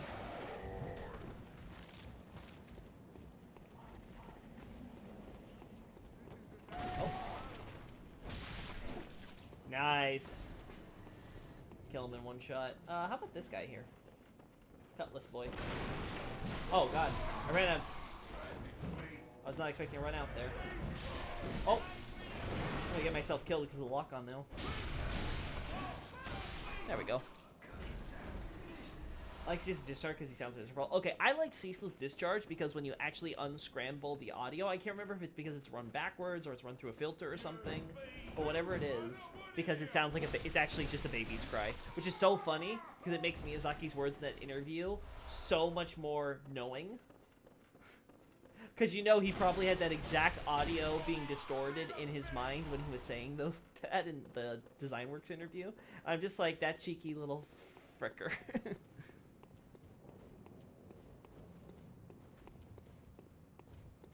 You're wondering about the DS1 loans? I mean... Now we're saving this for, we're saving this for our good old pal, the Gascoigne.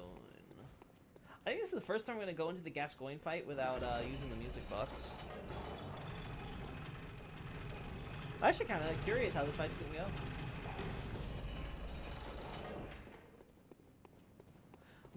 We have a Lord of the Rings soundtrack in Dark Souls 3 files. That's not shocking. That's not shocking at all. Oh. Oh, okay. I'll be honest, I wasn't expecting the lock-on to screw me there. I find it funny, I get screwed on whether or not it's because of the lock-on or because I don't have the lock-on. I'm just bad at the game. Man, think about it, chat. We could have this game on PC, I could have this game modded, and I could be using a camera right about now and getting shots I could never have gotten before. And it would have been, like, so awesome. Instead, this is our life. Still playing on PS5, a PS4 version of this game.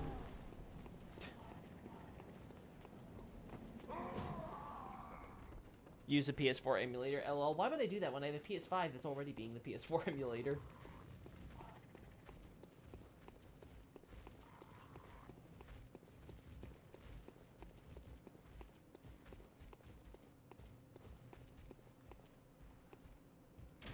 Yeah, and the worst part is, you know that the PC build isn't that hard to do, right? Like, Lance has already done all the groundwork to demonstrate, just visibly, how undifficult it is. How they could literally, like, have Lance as a freelancer probably be called in to do all that work for the PC port for them. And probably Lance would do it for free, who knows? I don't know, I'm not him. But I'm sure he would definitely be happy to do it. There's absolutely zero reason that we live in a world where the Bloodborne PC port isn't done.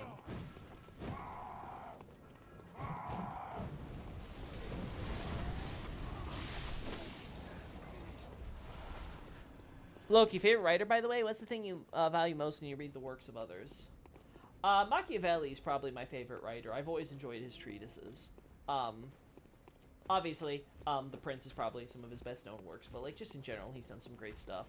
And I always appreciate his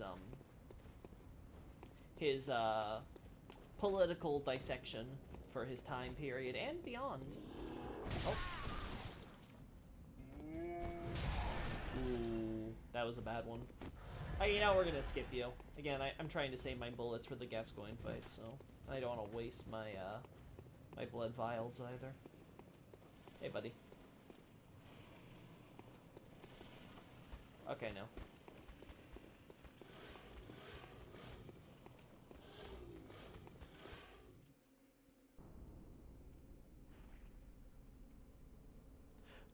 Who do you think are the top 10 strongest bosses lore-wise in Dark Souls 3? Lore-wise, Nameless King would probably be up there. Lothric and Lorien, mostly because of Lorien, would probably be up there. Obviously, Soul of Cinder. Midir, just because Dragon.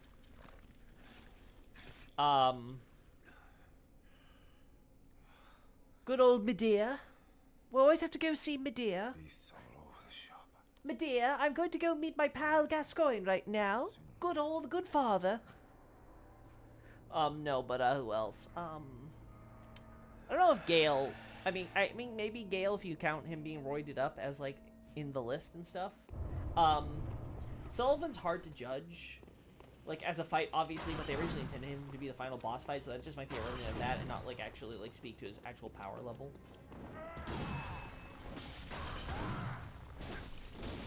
Oh, I was about to shoot you. Oh.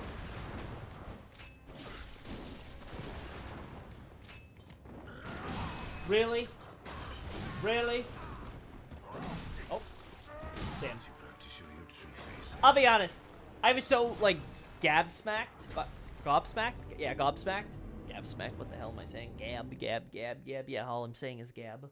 Anyway, but, I was so gobsmacked by the fact that, like, he did the jump thing, but he didn't get, you know, parried when I shot him. That just kind of blew my brain. Dragon Slayer armor. It's hard to say with the armor, because the armor is, you know, just an armor with the ancient techniques and stuff, you know, from the soul and thing left over. So it's like, yeah, maybe. Like, I guess it could.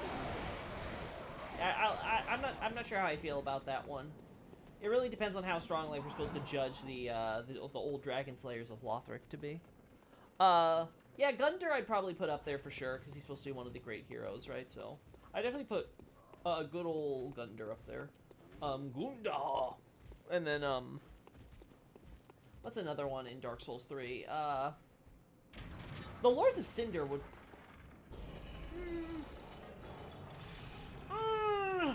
Like, the Lords of Cinder theoretically should be in the top 10s, just based on soul size and strength there. Definitely Yorm.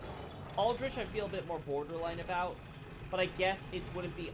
like, we shouldn't just think about it in terms of, like, physicality. Like, there's no denying that Aldrich is an extremely powerful sorcerer and, like, incredibly tricky to, you know, kill, quote-unquote, right? Just by the nature of what he is.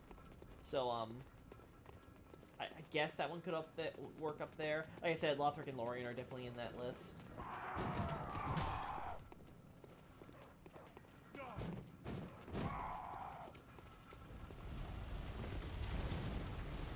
Oh, wow. Kinda shocked there. Alright, buddy, can you get me some bullets? Where did you come from? Why didn't you get killed?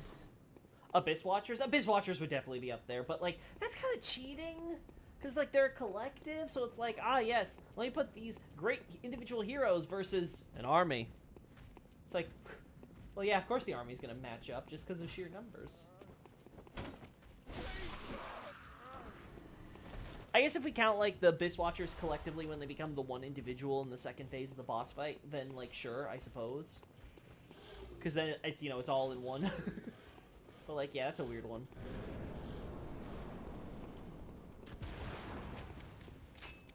Oh. Ow. Ow.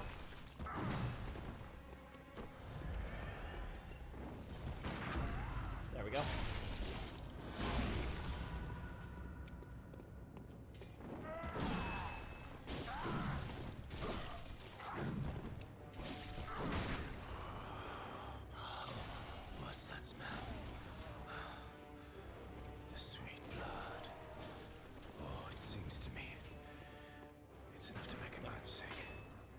Come on.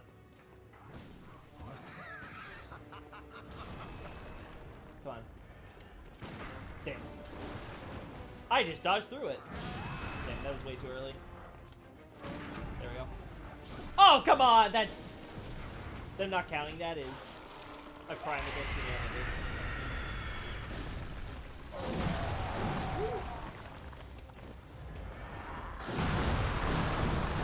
I forgot how long that combo is, so it looks like it's 5 hits. Okay. Come on. Woo! I panicked and I missed my chance. Damn.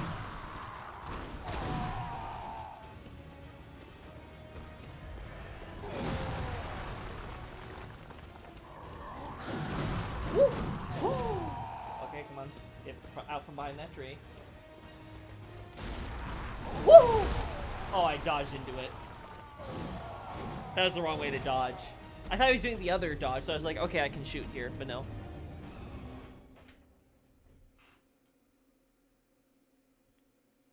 Yeah, I don't think Gwendolyn factors into my analysis, Tyrone. It would be purely based on the fact that that Aldrich ate so many people that he had an incredibly powerful soul that could become a Lord of Cinder. Just the fact that when you reach like Lord of Cinder status, when you have a soul that's so powerful that it's able to burn with a heat that strong with even a fraction of the first flame. Like at that point, you kind of just have to acknowledge that yeah, you are legitimately like up there in the rankings. It's just a question of like, how much is that actually worth in terms of like individual fighting prowess? Is it just, are we like basically basing this purely on just like soul level and stuff? Because if so, then canonically like pretty much every character would have to be just ranked based on like what is their canonical like size and strength of their individual souls, and their actual skills and stuff don't really matter. That's where I would have to question it. I'm not really into power rankings for those types of reasons. Again, I don't care if people like do the type of thing, but like, especially when it's like cross series and stuff, that's why I think it's especially ridiculous, because like the standards are different. It's like, oh my god, who's stronger, Goku or Superman? It's like, I don't care. They're as strong as the writers say they are. Like at that point, like it doesn't really matter. So like trying to decide this in like the case of like Dark Souls 3 and stuff, I'm like, I don't know. If the writers say that like Artorias loses to Ornstein, then Artorias loses to Ornstein. Like, I can only go based on whatever character's canonical achievements are. Oh.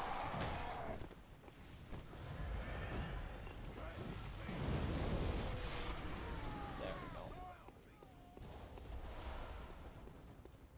I could use a bit more than that, but okay. Only 9 bullets going into this fight and 14 blood vials? Ooh, I'm not liking my chances.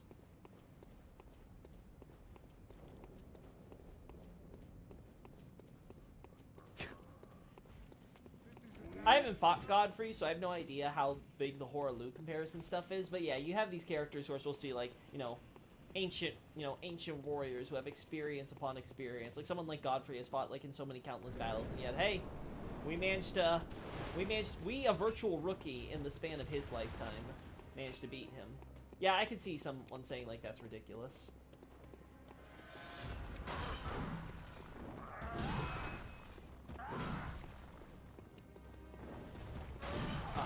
Too late.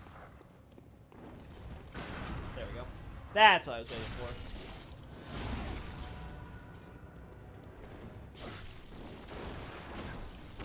Woo! Woo!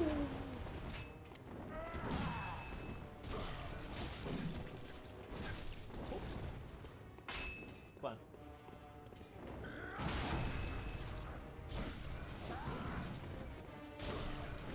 Oh, damn. Ah, damn, too early. Oh, and two. That dodge was a terrible one. Woo! Took out that gun, huh, buddy? Go on.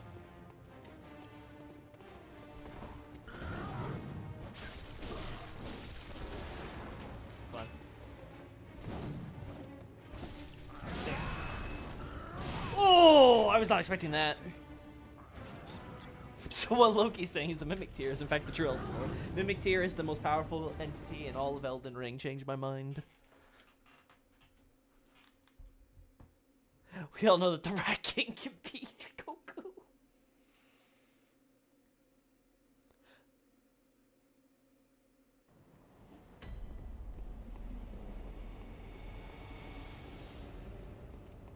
But yeah, power rankings I think are generally kind of like, you do them for fun. Because actually trying to like seriously like think it through and do stuff, I find it's just a pointless endeavor.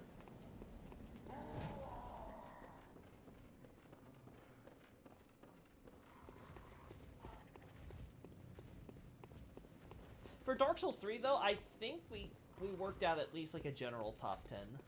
I would say the Soul of Cinder, the Lords of Cinder, who's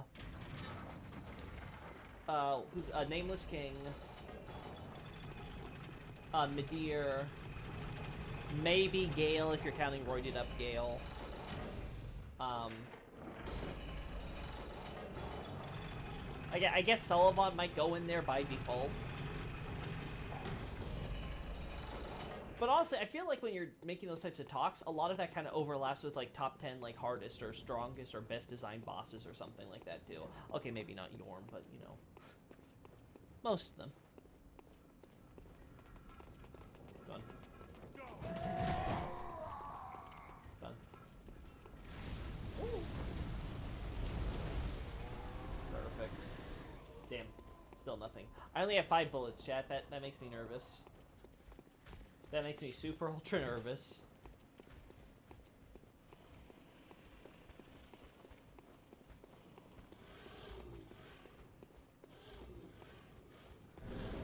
Good old Raimi can beat Artorias, I'm sure. Ooh, I was not looking because of the stupid recovering blood echoes. Oh, you can shoot me through that, okay.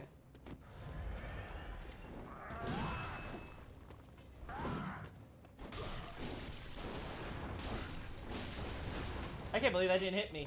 I'll be honest, I had no right not hitting me.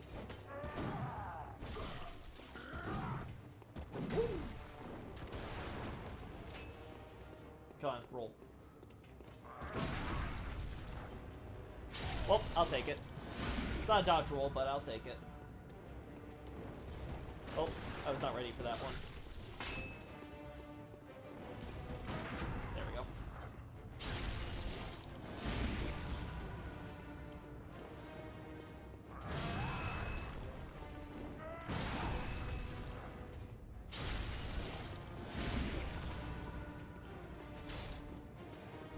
Oh man, he's not going crazy. There we go, now he... That was a bit weird.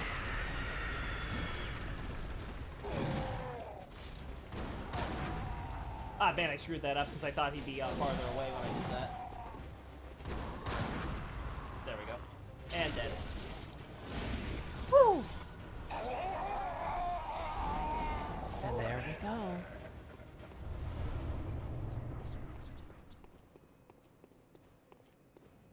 There we have it. Hey guys, how's it going?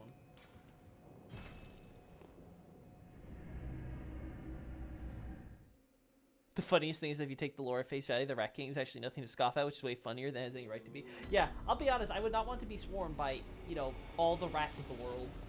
That would be quite the... Like, you think, like, oh, that's not that crazy, but it's like, you think about all the disease and stuff they can get you. They can poison water lines. Like, the rats can fuck you up. Welcome. What is... Like, you really don't want to mess with the Rat King.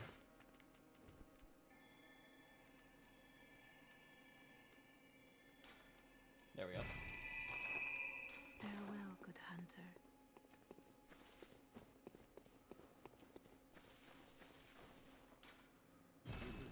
Alright. What can I do to make her shut up, Jet? I can buy a hat. And then these for good old Blood-Starved.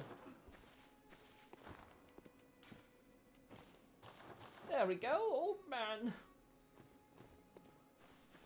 Well, I prefer power rank over guessing zodiac signs and personality archetype or whatever the name is. Yeah, I'm not into any of that stuff either. Why has it got to be either or? Why not both? Alrighty.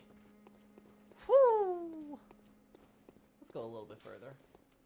I'm feeling going up to Cathedral Ward. How do you guys think? Yeah, are you guys a little excited, though, for the Bloodborne PC port that's not happening?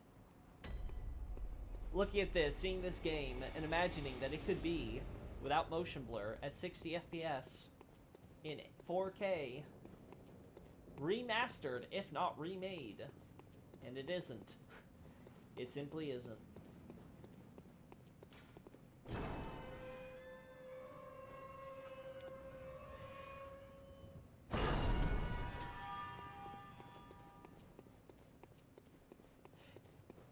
It makes me really wonder if someone from Software just kind of pissed off a guy at Sony.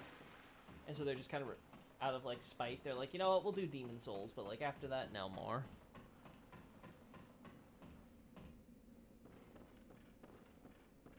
Yeah, we got our thing here. We have our nice little library stuff they kind of got set up. That was all cool and stuff.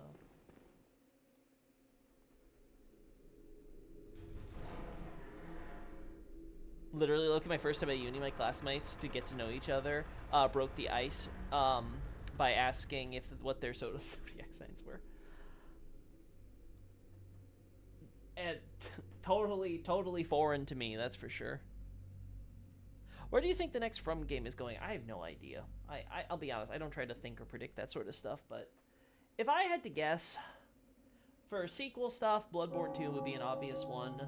I don't think they're going to go back to Dark Souls. Elden Ring 2 is probably also at least being talked about as a possibility. Again, I don't know how that would possibly work, but maybe after the DLC we'll find a good justification for it. I still don't think the world of Elden Ring is just sort of set up that way to make a good and interesting Elden Ring 2. They have to come up with some bullshit on why the map and stuff would radically change, so that way it feels really new and different. In terms of, like, new stuff, if they wanted to do something with, like, the Bloodborne type combat, but, like, change up the setting into a new IP, they could always do a Western. It might be interesting to see, Miyazaki come up with, like, a Western-style game where you play as, you know, an outlaw cowboy, right? Like, that's sort of the freedom that you could really come up with something creative for. So, that might be neat. I don't think it is. Miyazaki's famously not a fan of sequels. He doesn't hate sequels, but I do agree. I think he thrives a lot better when he's working on something new. He does actually like working on sequels, though. He is on record talking about some of that stuff.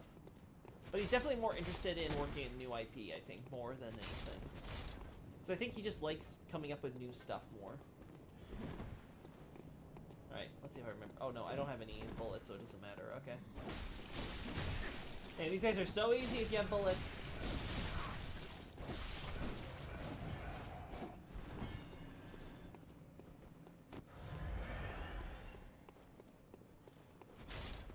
Hey, buddy.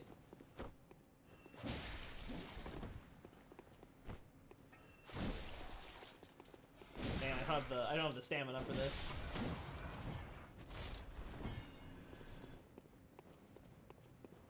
Hey, Xavier. Boo! You're such a buzzkill, Loki. Let there be a sequel be made with reckless abandon. Yeah, no, you will never get me supporting that type of stuff.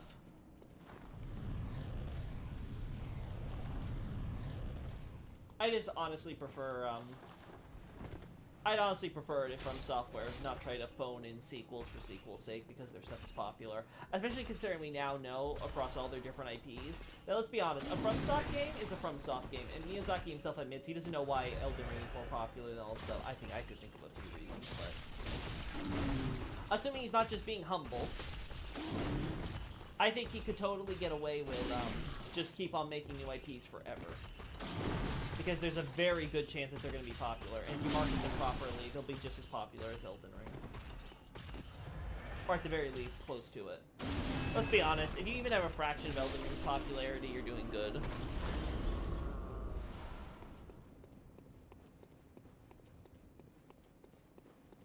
I need bullets!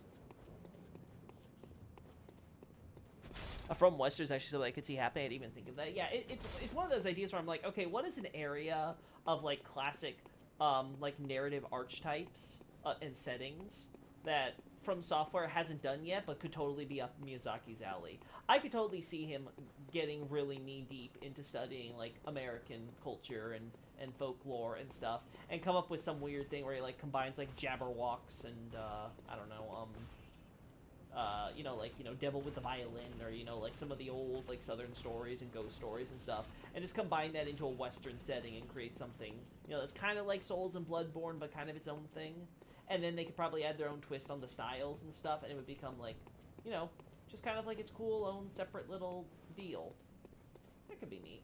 Alright, we're not getting in there without a, without something, so let's go this way first.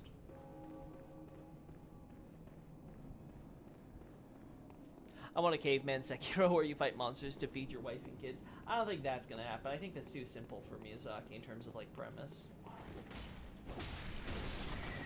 Yeah, Miyazaki really likes these big epic stories that deal with classic RPG tropes. Like, what's it mean to become a king? to go after the Demon King, you know, those types of, like, basic storylines, and he likes to explore them with a twist, right? To go and follow, you know, a mission handed down from the gods, right? You know, to be the chosen one in prophecies.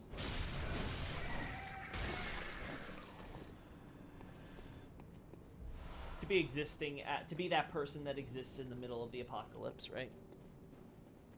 Shabriri could possibly play a violin. It'll be a fiddler on the roof. A fiddler on the mountaintops. Oh, that'd be great. Sekiro 2, Caveman Boogaloo. Yeah. Okay.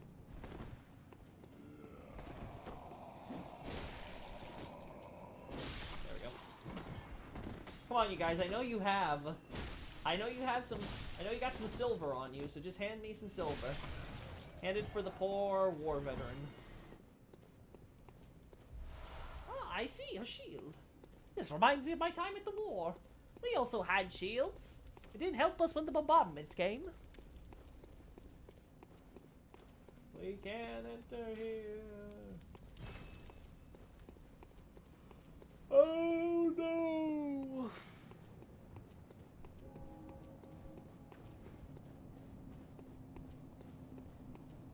I guess it's time for Old Yarnum then. It's that a refarm for 20k? Get your Norman-styled castles and Romanesque architecture out of my Bloodborne remake. I would love it if, like, someone remade Bloodborne and they took out all the Gothic stuff and it was just, like, you know, old Norman and stuff. Like, it's like, what? It's like the one time you don't do the Gothic, it's for the game that literally is expressly, like, known for all the Gothic look.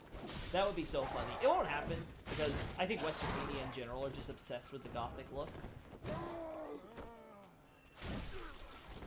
So I just think it would just not be something that would come up. Oh, I didn't expect the dog to be there. Oh, but I did not. Woo! Please God, huh? There is no God here. I think Renaissance Spirit would be great. Could blend Dark Souls, Bloodborne styles there. I would love that too. I would also love to see From Software explore like really ancient history, like go into you know, like ancient Egypt, classical Greece, or Rome. Like do those types of settings. That could be neat. Again, I would just love it for them to. They've done their medieval fantasy, right? Like they've proven themselves with medieval fantasy. Do more like Bloodborne type stuff, where you get more creative settings. Like I said, Western stuff with like cowboys and stuff. I don't know, maybe they could even explore the cowboys and Indians trope in an interesting way, right?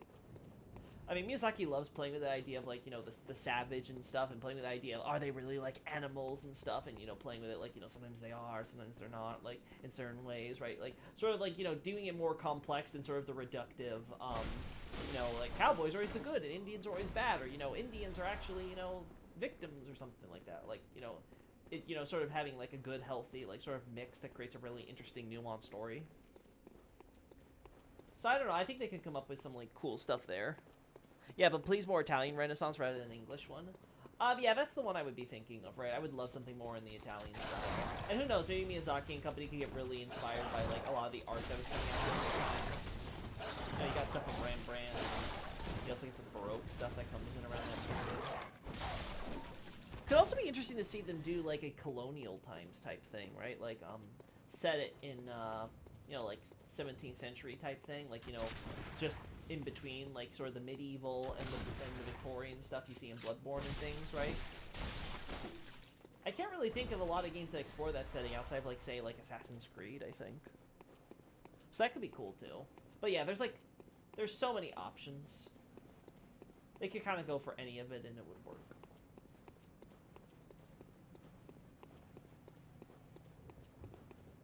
Lies of P is based off an Italian story. Yeah, but again, it's very focused around Pinocchio. I'm thinking more about a focus in, like, you know, just a general historical period, more so than just the a specific fictional story that might take place during that period. Right, like, the focus is a bit different when you go to Lies of P, right? Because everything is built around the idea of, oh, what's the Pinocchio story do, right? So they kind of, like, put their own twist on all that. Which is fine, I got no problem with that.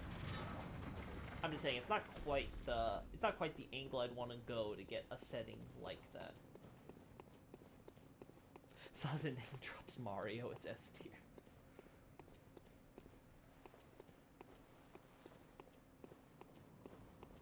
Honestly, what colonial setting would be cool. Not sure if like USA or more South Center. I was thinking even Europe would be fine if you said in Europe during that period. Like as long as it like I could see like for example colonial France, maybe like French Revolution era specifically, or you know mix that with maybe some of the pre revolution stuff, right? Like there's like so much possibility there. You could also explore like maybe Germany during that period, or maybe go to like the Netherlands and the Dutch or something like.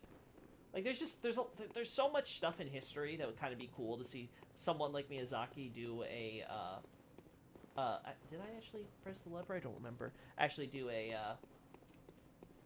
fantasy setting, inspired by those periods. Lies in P aesthetic is very based on French architecture, more or less the idea of progress. Okay, yeah, I did press it already.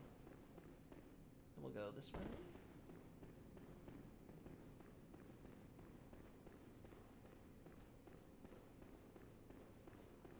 I only have 3 bullets, so this is gonna be awkward. Tempering blood gemstone. Go on. Go on. There we go. Thank God we kill you in 1 hit. Man, that little extra bit of dexterity really changes something. Also, we got some of those. Good old beast blood pellets.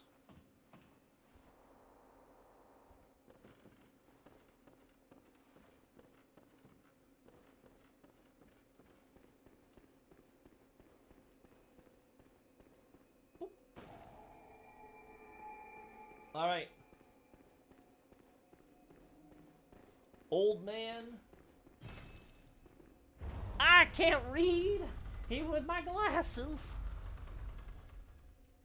Oh. I'm sure it's fine.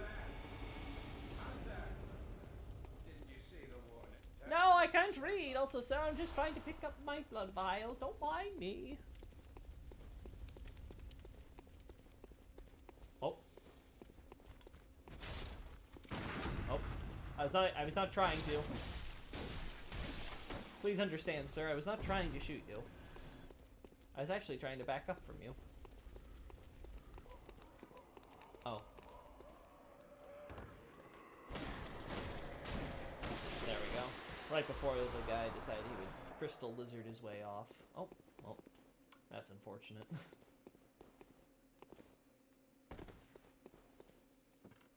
Yes, my first look at you. Oh. And it comes with my second look at you. Hello, ladies.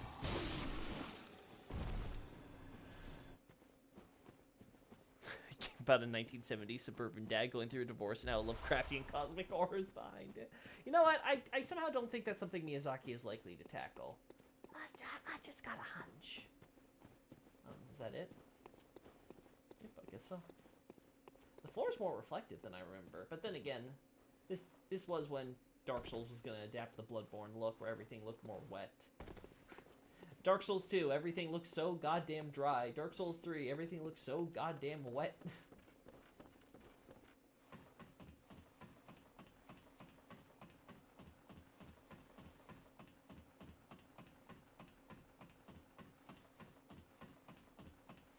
Don't mind me just climbing a ladder. You know what Dark Souls 2 did though that other games should do? Fast climbing ladders. Why is it that we can fast go down them but we can't fast climb them with our stamina, huh? It's like vaulting in Demon Souls. Why don't we have that in all the games? Like, please. The problem was not the mechanic, it was how you implemented it. Like, you just didn't put enough vaulting stuff to make people remember to do it after the first 5 minutes.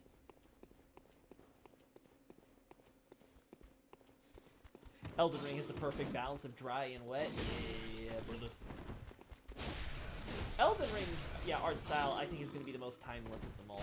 Dark Souls 1 lasted for quite a while, but I think its datedness is really starting to show. Especially when you compare it to, say, like, Dark Souls 3, right? Like, you just put those next to each other and you're like, yeah, Dark Souls 1 looks really kind of cartoony and not in, like, the... And not in, like, the good way. I definitely think some more recent cartoony games aren't gonna last as well. Like, I remember seeing the Sight Cooper games on PS4 or whatever it was. I'm like, I don't know, I feel like that style isn't gonna last as well as the old Sly Cooper 2 and 3 style did. Sly Cooper 1 for sure, like, Sly Cooper 1 kind of looked a little, it looked a little jank, I will admit.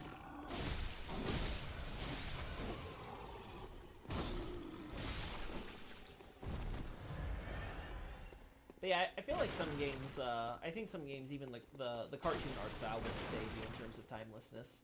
I feel like even sometimes that, the technology can really date you. Swimming in Sekiro and not in any other game. How would I feel about having an Elden Ring or Dark Souls type game with swimming? I don't think it would hurt the game, in the same way that I don't think stealth hurts the game. I just don't think it adds anything significant to the game, if that makes sense. Like, stealth is kind of there, so that way we don't have to do the slow walk in order to get behind enemies. Just makes... It's basically more like a quality of life feature for that specific niche strat. You are a skilled hunter. Adept. Yep. That be me! I'm a veteran!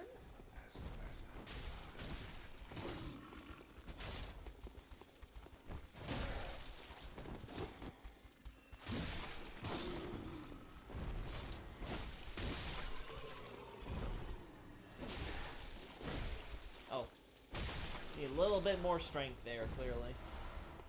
There we go, we're finally getting some blood vials back.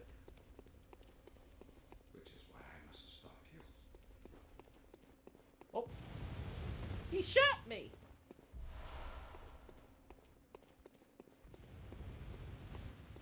Oh, by the way, a cool feature from a turn-based RPG from the SNES, Romancing Saga 2 had 7 heroes who were the main objective to kill during the game in any order, depending on who you kill, and when is the... I have no idea what you're trying to say after that, right, Gene? I'm sorry.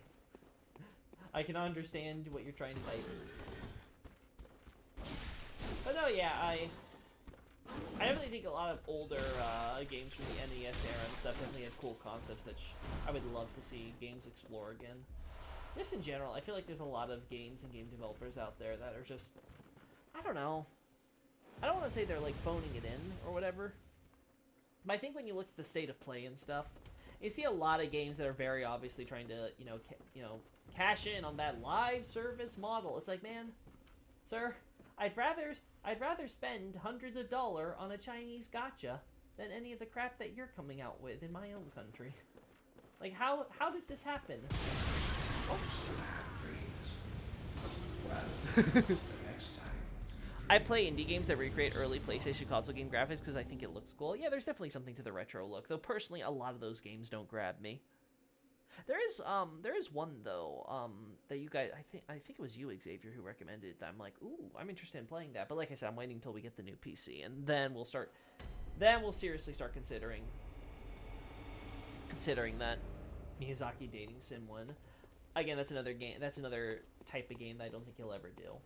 Though yeah, I think dating sim genre has also gotten a bit stale. Again, I think it's hard carried by the quality of the writing itself for the dating sim, not by the actual like story and mechanics a lot of times. It's why I really like Eternights. I think Eternights is really trying to like combine that like dating sim type gameplay. So you can focus on the romance stuff while still having some of the cool like action and set pieces and 3D like exploration and stuff. I think it's a great game. Oh man, I really want... Maybe I should have played that tonight, chat.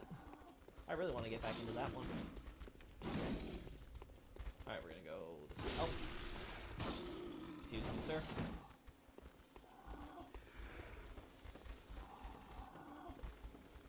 Hey, buddy.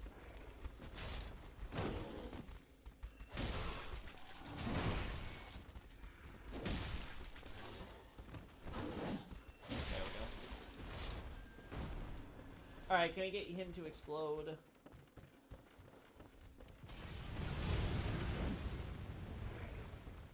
There we go.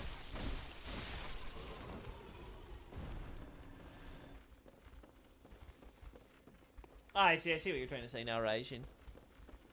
Executives want them to play safe is usually what I assume. Yeah, it's very obvious. It's just the executives and the publishers and stuff that are like, you know, we don't really want to invest in this type of game, right? And a lot of them are trying to capitalize on the oodles of cash that free-to-play games make without actually being free-to-play, which, again, is the most asinine thing. Like, I'm sorry, I'm willing to spend hundreds of dollars on your game if your game is that good. But if you give me a $60 upfront cost, I expect that game to be, like, fucking masterful on the upfront, right? Like, something like Honkai Star Rail is infinitely better than most AAA games I've played with an upfront price tag for, and I can do that for absolute free, right? And then they scam me into spending hundreds of dollars on them, right? Ooh. Oh, he didn't shoot. Ah, now he did. He's just a little delayed.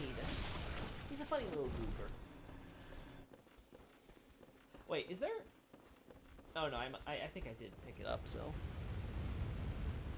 Sure, I will protect these beasts. Kills them in the process. You know, maybe he's got, maybe he's got dementia like my guy here, you know? He forgets what beasts look like.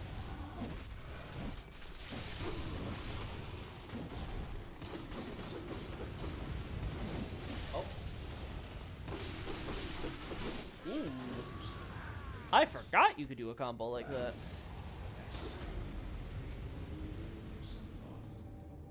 Would Miyazaki be best girl in his own dating sim? Miyazaki's always best girl. Sometimes it takes a real game director to be best girl.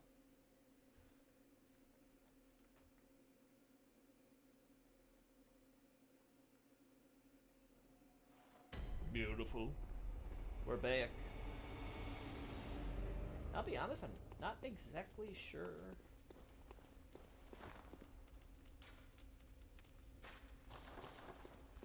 We'll do this because I'm not going to be using my gun.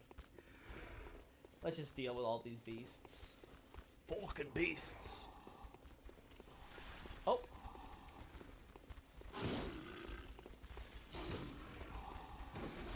Need to kill that one beast though.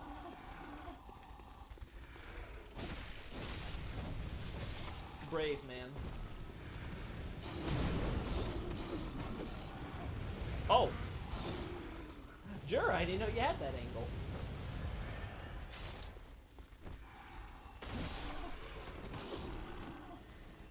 Oh. Ooh.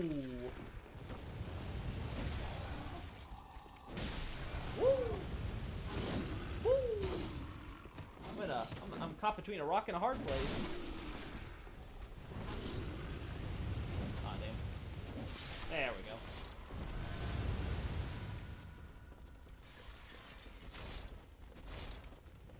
Run away! Oh, you're not afraid. This one's like, nope. Damn.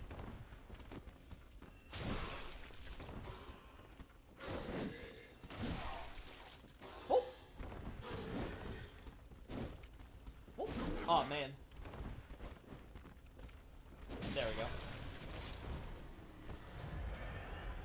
I want to be tricked into being scammed, not scammed right away. No, seriously, that is the psychological trick, right? Like, here's the thing. Ultimately, you pay for what you feel is valuable. At least you should be, right? Gambling tries to trick you into figuring out the valuable in the same way that buy one, get one free deals and stuff like that at the grocery store is, right? Like, we always gamble. Life's a gamble. The trick is figuring out that you realize, you know, having the self-awareness to realize that, right? And then acting accordingly. I'm more than happy to spend X amount on, say, like, some random character in Honkai Star Rail, because I think that the cost for that character isn't just going to that character, but for all the other stuff I enjoy in the game, right? But, if, like, for example, I have a game where I'm paying $60 up front, well, there's a lot of games that I pay now it's $70 up front, right? There's a lot of games that I pay that amount of money for, like Armored Core. And most games aren't Armored Core. I'm sorry to say. They ain't worth that $70 or whatever. And that's the problem. Because you're expecting me to pay the money up front for an experience that you're promising is going to be as good as, say, an Armored Core. That's sort of the implicit agreement that we got there. Whoop. Man, if I got caught in those crows, I would have been dead, like, instantly. Like, there's no question they would have killed me. Those claws would have got me. There we go. I think I need to upgrade my weapon a little, too. Hey, buddy. Oh, I forgot about... I was like, weren't there, like, small guys around here? But I didn't see them. I forgot.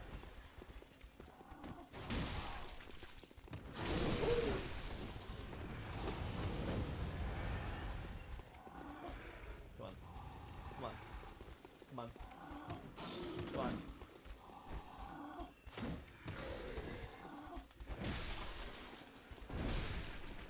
Oh. There we go. What's the real reason behind my wallet being empty after I play Star Rail? You're enjoying the game too much. And they got you down the gotcha get rabbit hole.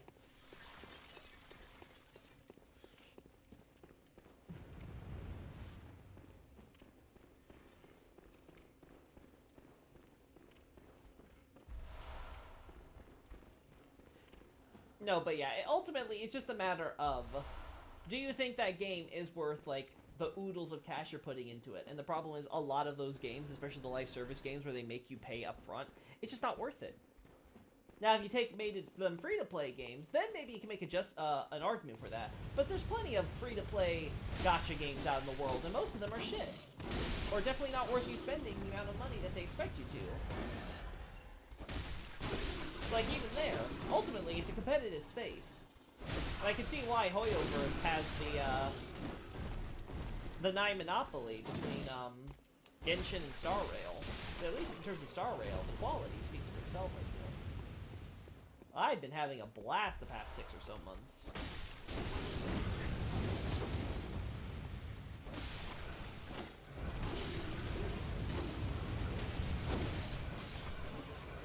Remember One Face from one of my favorite cartoons as a kid? Gambling is bad, only for those who lose. Yeah. Oh, you. What are you doing here? Why did you leave your little hidey hole? Like, what made you decide you were gonna get up and decide to start stabbing me in the butt? Yeah, get out of here. Get out of here. Oh no, we got the choir.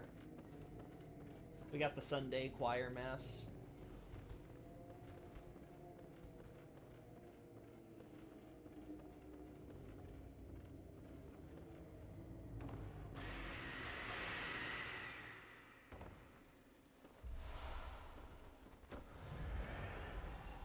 I forgot how terrible the fall damage here in this game is.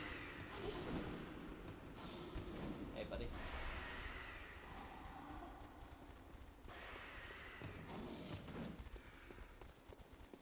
Dated a girl was super into Stardew Valley. I asked her if it had a dodge button. She left. What? How does one connect to the other? Most games don't have sentient energy particle waifu. That is true. Dated a girl who was super... let's see. That's usually why I get indie games cheaper and almost always more creative and interesting. Yeah, exactly. Ultimately, the indie scene is where it's at a lot of the time now, because the AAA space is... It's just become so bloated and bland and boring and obviously just trying to chase trends and stuff. Maybe one or two of those games are actually, like, legitimately good games underneath it all, right? But it's like, it's fighting in a sea of so much mediocrity. That just makes you wonder, like, why? Why are we bothering? How did we get here?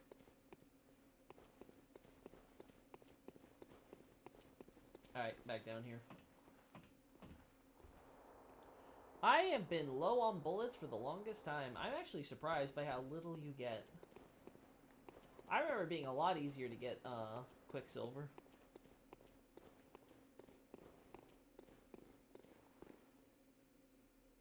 Her mom was embezzling money from a bank she worked at as well. Her dad was cool though.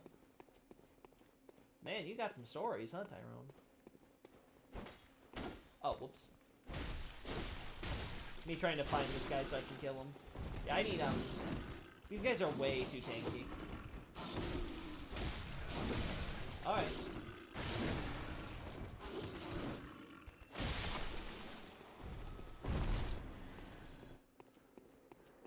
Oh. Where were you, buddy? I just heard you. I was just like, what the hell are you hiding behind there for? Now let's go over here. Oh, look at that! Someone walking their dog. Oh wow, the dog just freaking appeared out of nowhere. Alright, we got one shot, chat. We gotta make this count. I did not make it count. It's fine. We got the kill anyway.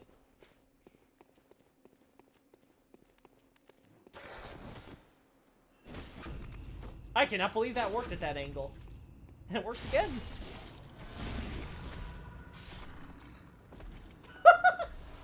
I can't remember the last time I saw this animation. That's cool. That's cool.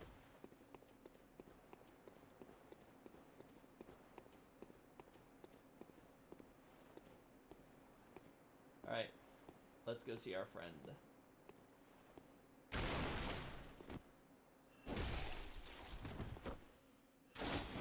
There we are. I didn't need to do this, but I wanted to. I just wanted to stick my hand up his butt, officer. I promise, it was consensual. By me. Oh.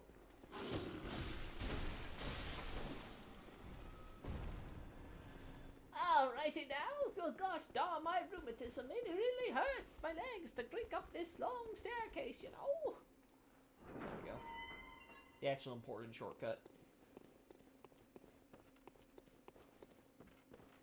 Would you rather date Taylor Swift or live in Bloodborne? Live in Bloodborne, obviously.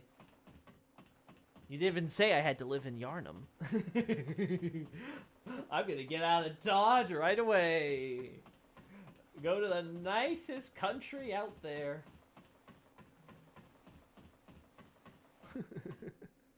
Would you rather be undead or a tarnished? Tarnished easily. Tarnished, don't have to worry about hollowing. Tarnished, like, you ignore the guidance of grace, and it's like, oh, okay, then I guess you'll just be normal. It's like, oh no, how awful. I go back, I get a second chance at life after I died in some probably horrible manner. And then I get to just live. Again. It's like, oh no, how awful. Like, honestly, I see it as an absolute win. If you lived in any of the FromSoft worlds, would you worship any of the gods? Hell no, I'm Catholic.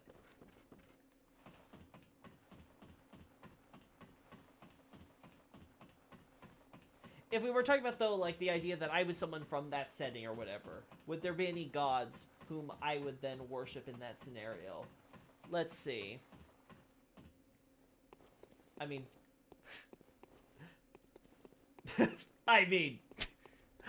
I think you guys... Yeah! I should say it. I think Loki will save Velka. I was like, you know... If you had to put a gun to my head and say one... Velka would probably be that one.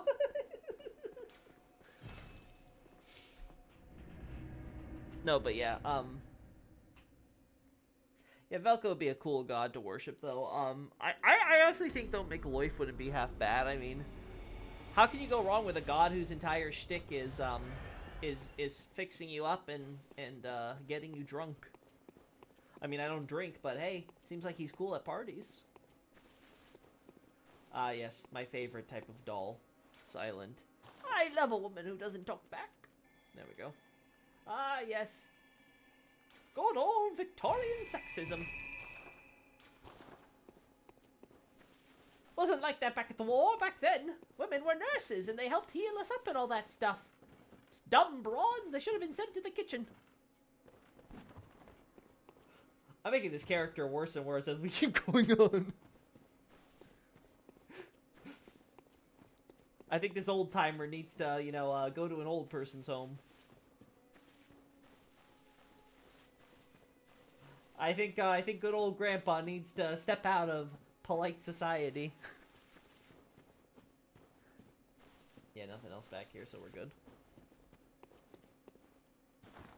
I don't know, Chad. I'm feeling spicy today. I'm feeling like we should try going for Blood-Starved Beast. I don't know what possessed me to think that, but here we are.